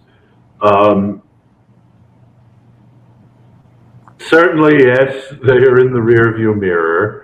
I have found it very striking that though that you can't wrap up a neat bow on, because we talked, I may not have mentioned Lee Smith by name in Tablet, who is the author of the Iran Bircherism. All anti-Trumpism stems from a conspiracy that began with Obama and the Iran deal. Right. That is the pure, uncut legacy of Norman Podhoretz, which I thought, in important ways, John Podhoretz had actually retreated from, and even in the immediate aftermath of the massacres, but as I mentioned, has gone completely off the rails.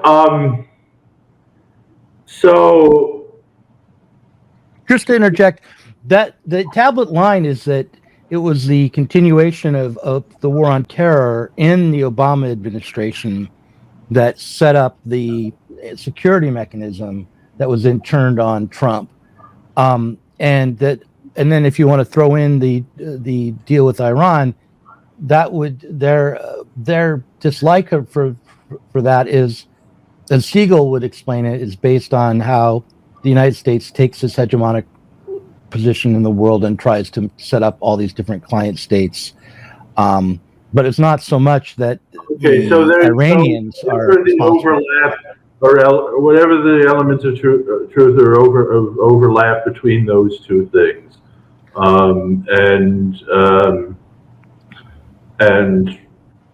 I don't question the truth of the first thing, but degrees or degree of relevance is open to debate.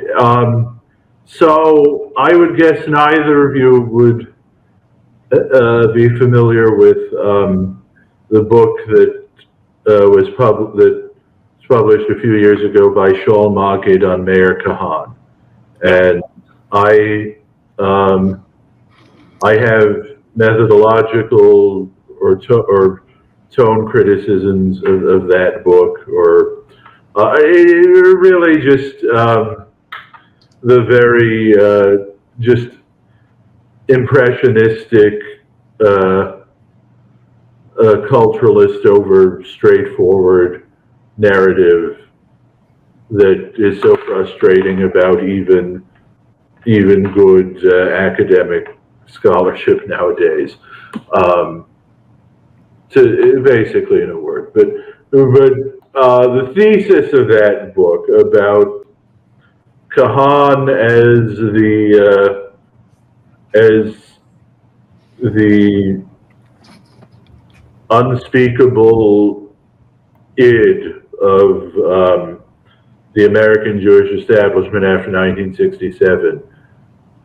My view of I raise this to say my view of neoconservatism, or the importance of neoconservatism, is that is what Norman Podhoretz was to the whole post-Vietnam American establishment, the unspeakable id. And as far as larger forces, and I mean, that's basically the short answer to everything you raise about larger forces, and certainly what are the deeper cultural or other currents underlying American support for Israel and that larger Wilsonian narrative. And as far as being in the rear view mirror in that sense, I mean, yes, that was a very distinct and discrete moment in time, the Bush presidency, and how much of a fall came after that. But no, this goes back to, this really is at the core of my American exceptionalism book, why the Bush presidency mattered, why it was such a hugely historically important turning point, that something very profound happened in the country that had its foreign policy dimension, but other dimensions underlying it, all religious, about, and I make in the religion chapter in the core, the narrative where everything flows from religious, I say Bush was for evangelicals what JFK had been for Catholics. His election as one of their own represented the apex of a golden age, but largely for that very reason proved the complete or undoing of that golden age, and how much American power or historic American identity was bound up in that.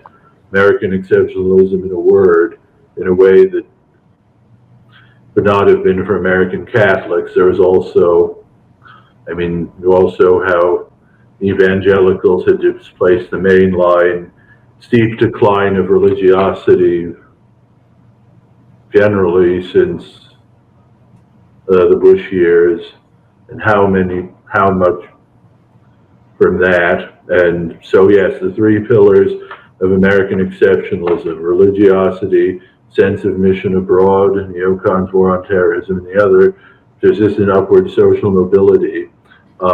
the specific policies after 9/11 whose delayed after effect was the 2008 crisis, and the leading consequence of that crisis, the ascent of Silicon Valley to the commanding heights of the American economy, and how much political and social change rushed forth from that. I mean, that you can't understate it, and there are many bad arguments about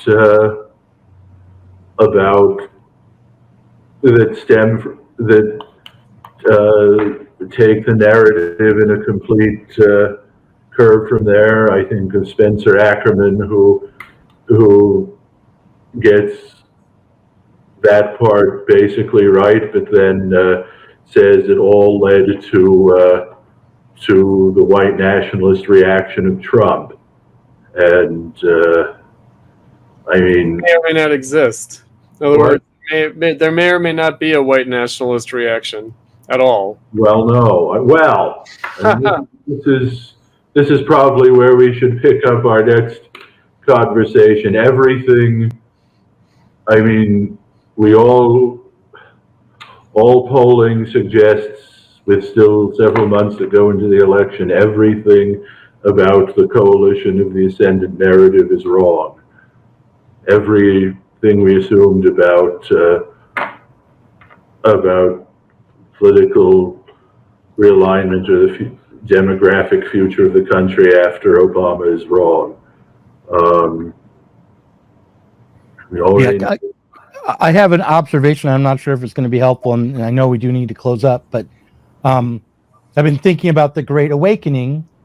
It has to do with your shirt in a way, Jack, that trying to understand the Great Awakening and the American Revolution that followed as a historical development that could be tied into changes in the political economy, but that those changes themselves had to do with changes in our religious sensibility. Reading Marx on Luther to try to kind of inform my understanding of the Great Awakening. And so it seems to me that one of the other differences between your two perspectives might be the degree to which you emphasize the cultural, religious changes and developments, and the degree to which you think politically and economically, but politically primarily, I think in your case, Chris, and so one of the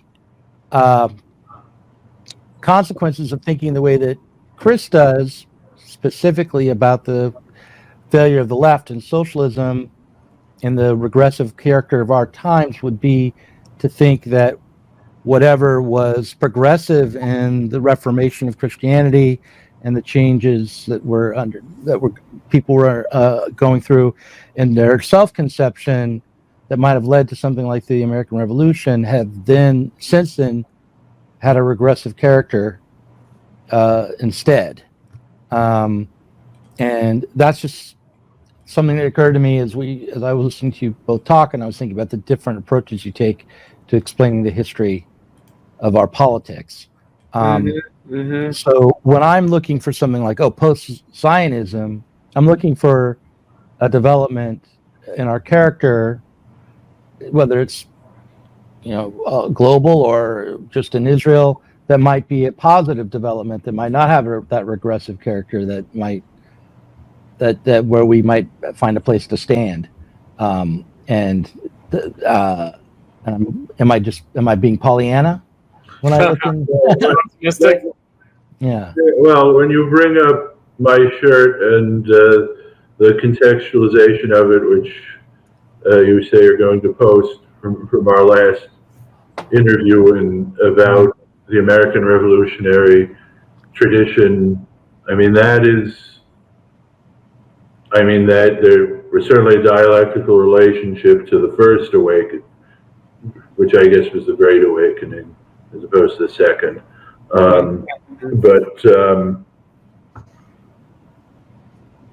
And with, as far as that distinction, American. So, I know this is the unifying thread of all of the books I've written about against both Jewish and American exceptionalism, or at least what the specific thing that, as I define American exceptionalism in my book, how I would define it in a Jewish context, or is a whole other discussion. I mean, that's something I hope we can develop further over time, talking about some of the themes I brought up about Frankfurt School and German idealism and so forth. But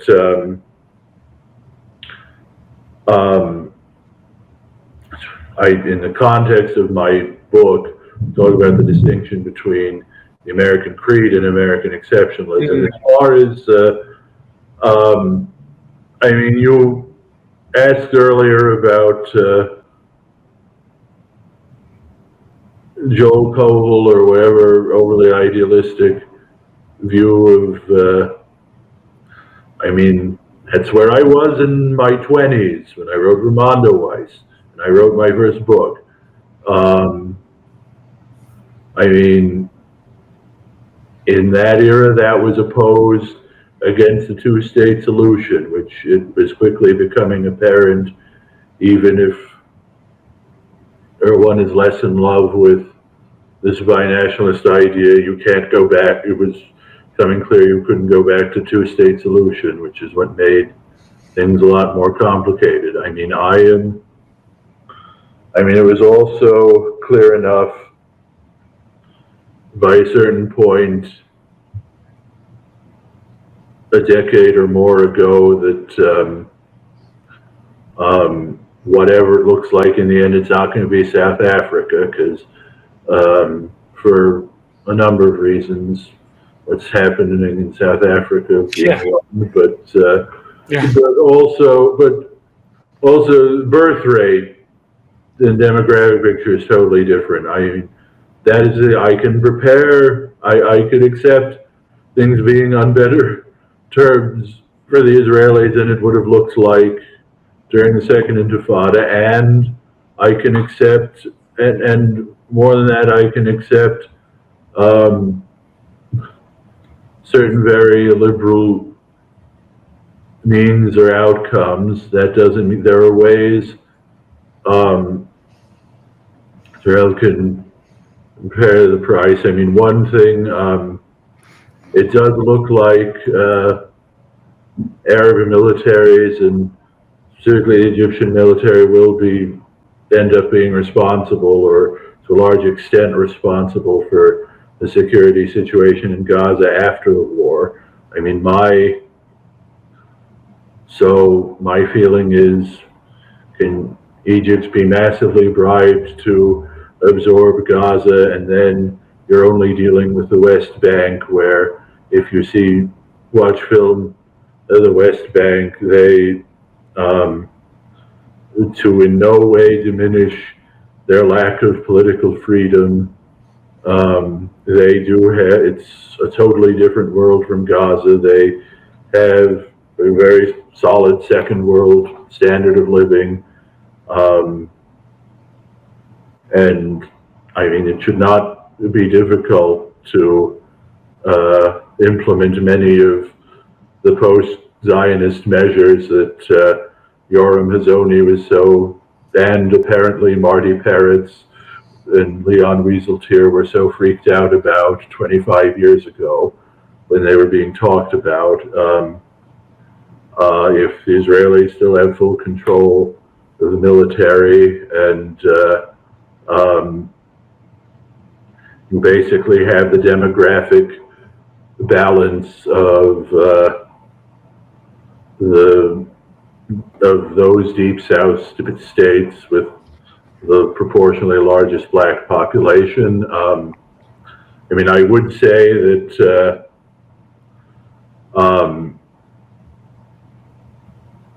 Israel will probably have to give additional land for good measure adjacent to Gaza, and if you draw a straight line from the corner of Gaza down to immediately west of Sderot and is it Ofakim or Okafim? I don't remember. Anyway, there can't have been more than 10,000 people living there before the massacres. That's horrible to say and horrible to think about the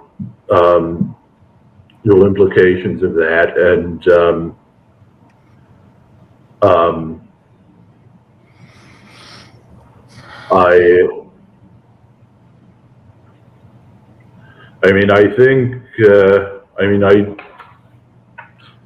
I do still expect that once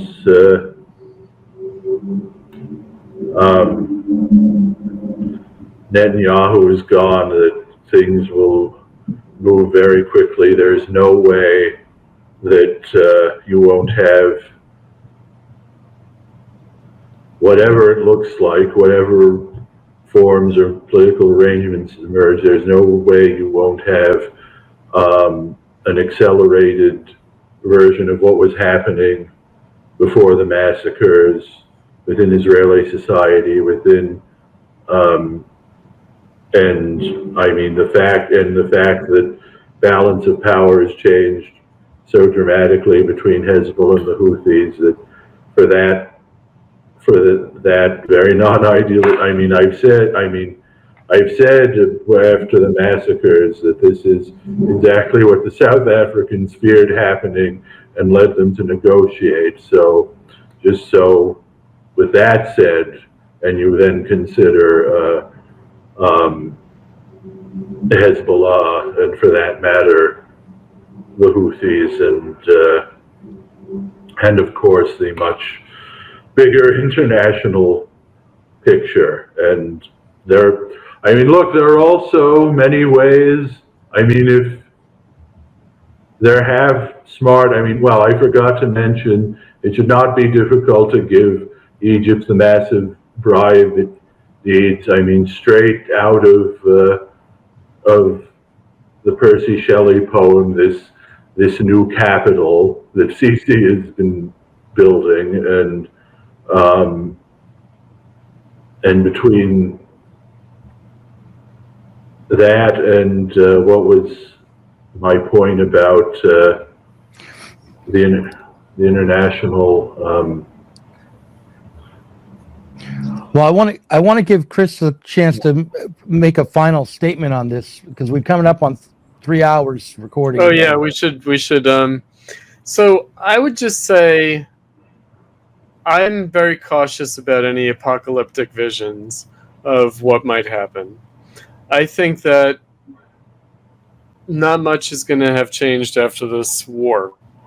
In other words, I don't think there's going to be a massive displacement of Palestinians out of Gaza. I don't think Egypt will take Gaza. They won't. I'm not sure that any very significant steps will be taken towards a settlement two-state solution. Although Biden is trying, and if Trump is elected, he will try yet again to take advantage of the situation. And parties in the region, countries in the region have reasons to promote and also to hinder any such resolution. I don't know about Hezbollah and the Houthis. I also don't know about Iran, meaning Iran has been in a kind of, the Islamic Republic probably, it has experienced a crisis. It will experience a crisis. Erdogan has also undermined a large amount of his own support. Saudi Arabia has engaged in reforms. None of this is a static situation, and I look at it in those terms, where the kind of more granular details of possibilities for Israeli politics, like post-Netanyahu and this kind of thing. I'm not sure how much hinges, really. And I'm thinking about it also with maybe a different set of concerns. I'm not thinking about Israeli policy, or I'm not thinking about the Israeli-Palestinian situation much. I'm thinking about, Zoomer left, post-millennial left. Is there a future for this impulse? I mean, Jack, you wrote your book on the Socialist Party of America. As a millennial historian, there was a motivation to revisit history in a particular way. And, I'm concerned with the future of that, meaning, like, where does this take us moving forward? And, in terms of the United States, but also in terms of, like, the Western left, we might say, which has a huge influence outside. It has a huge influence in places like Israel and among the Palestinians, and even in places like Iran. What's going on here ideologically does have a huge impact elsewhere. Well, I agree that the three countries you named are basket cases, and that's going to have that. I don't. And if I can be vaulted for giving an overdetermined prescription of Israel after this war. The status quo ante was already very volatile, and there's no going back to the status quo ante.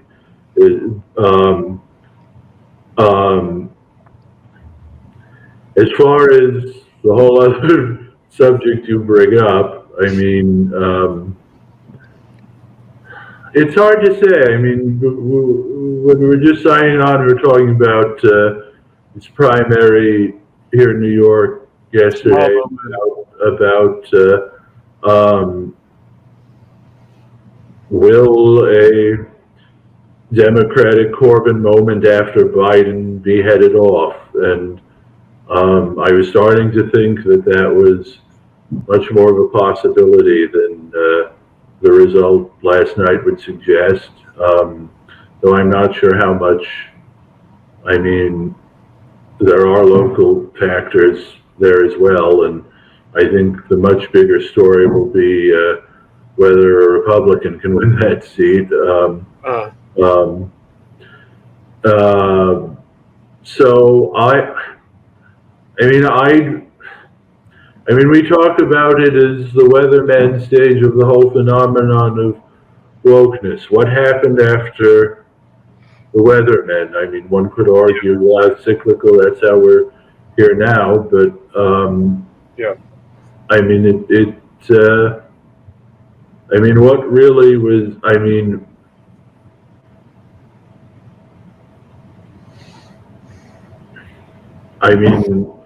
there is a spiral. I mean, if, as I said, Democratic Corbyn stage would be that much further down the spiral, and how much, and then how, I mean, if you talk about DSA 1.0 and how that emerged for a time in the late 70s or whatever, I mean, that's already come and gone. So, I mean, I don't know, I don't want to overdetermine an analogy around like Jesse Jackson or whatever, but I've just been, I mean, this is why I push back against a good bit of Doug's alarmism about the deep state these days. I just continue to be, I just continue to be very struck by the central fact of the last year, the last 6 months being the level of indifference or complacency or exhaustion of there isn't really that much resistance to Trump coming back. The country is completely exhausted of it all and tuning it out, and exactly what is anticipated, and as far as worst fears about Trump in the spirit of 9/11 after the massacres or whatever, it's increasingly looking like J.D. Vance's running mate and whatever. Yeah, we might be looking at 12 more years of Republicans in the presidency. We might be. That would be interesting. That'd be good for us. Well, it's not. I mean, I've always wondered whether I downplayed the progressive moment, whether I was too skeptical of the progressive moment. But it does. You're talking about Bernie's first campaign? Well, yeah, generally. In other words, exactly. In other words, not just Bernie, right? But the squad, but also not just the squad. Like, this is how I understand the DSA. I understand this as, is there a new generation of Democratic Party progressives in the offing? Is there a progressive opportunity? And I wouldn't separate that from Trump, meaning I would say if there is a sort of general progressive moment in the United States, Trump might be part of that, actually, not just. I see what you're saying. I think if anything, all that stuff on the left was oversold. I mean, I mean the world. I mean, looking back on the world of Bernie's campaign, but no, I mean, you're seeing the same. I mean, Britain, I think, is a transitional stage. I think Starmer is going to end up pretty much where Olaf Scholz is now after 2 years. And I mean, we'll see. I think reform will do a lot. Well, we'll get a lot more of its people in than the polls say. The polls are completely all over the map as far as whether the Tories will completely implode or not, and relative strength of the Lib Dems and reform. So that being the exception proving the rule, you have both France and Canada. If you look at polls in Canada and the extinction level event for the center left that seems to be coming there. And France, I mean, this was what I always predicted, 60-40 in the runoff under less dramatic circumstances for the right over the New Popular Front or whatever they're calling it now, and we'll see if they can become a responsible opposition. But Macron. I don't know if he saw the writing on the wall and thought this transition was inevitable and wanted to make it happen on his terms. But now that we were talking about tablet, they had this weird France spread, and I was like, what's going on here? And interviewing this former Prime Minister Manuel Valls about can there be a Republican left or whatever. And I mean, this is why I say about coming full circle left neocon to the 4 times tablet, that basically with Macron completely flailing, adopting his rhetoric, Valls seems to be the Liz Cheney of French politics, and Macron's desperation totally hanging on that. No, I mean, it's Jack,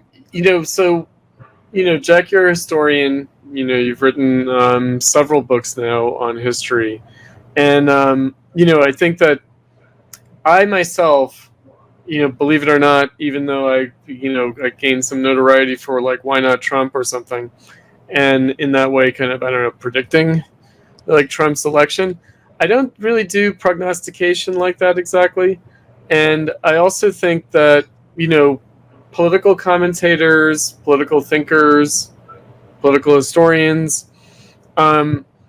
we have to be careful not to have our discourse sound like Fox Business News or CNBC and predicting the market fluctuations, right?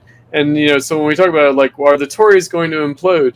Well, they might, but then they'll be back, right? So in other words, I'm more concerned with the long-term processes, the long-term social, historical, and political processes at work, rather than the market fortunes of this or that political party in whatever election, right? I'm, that's how I'm a Marxist.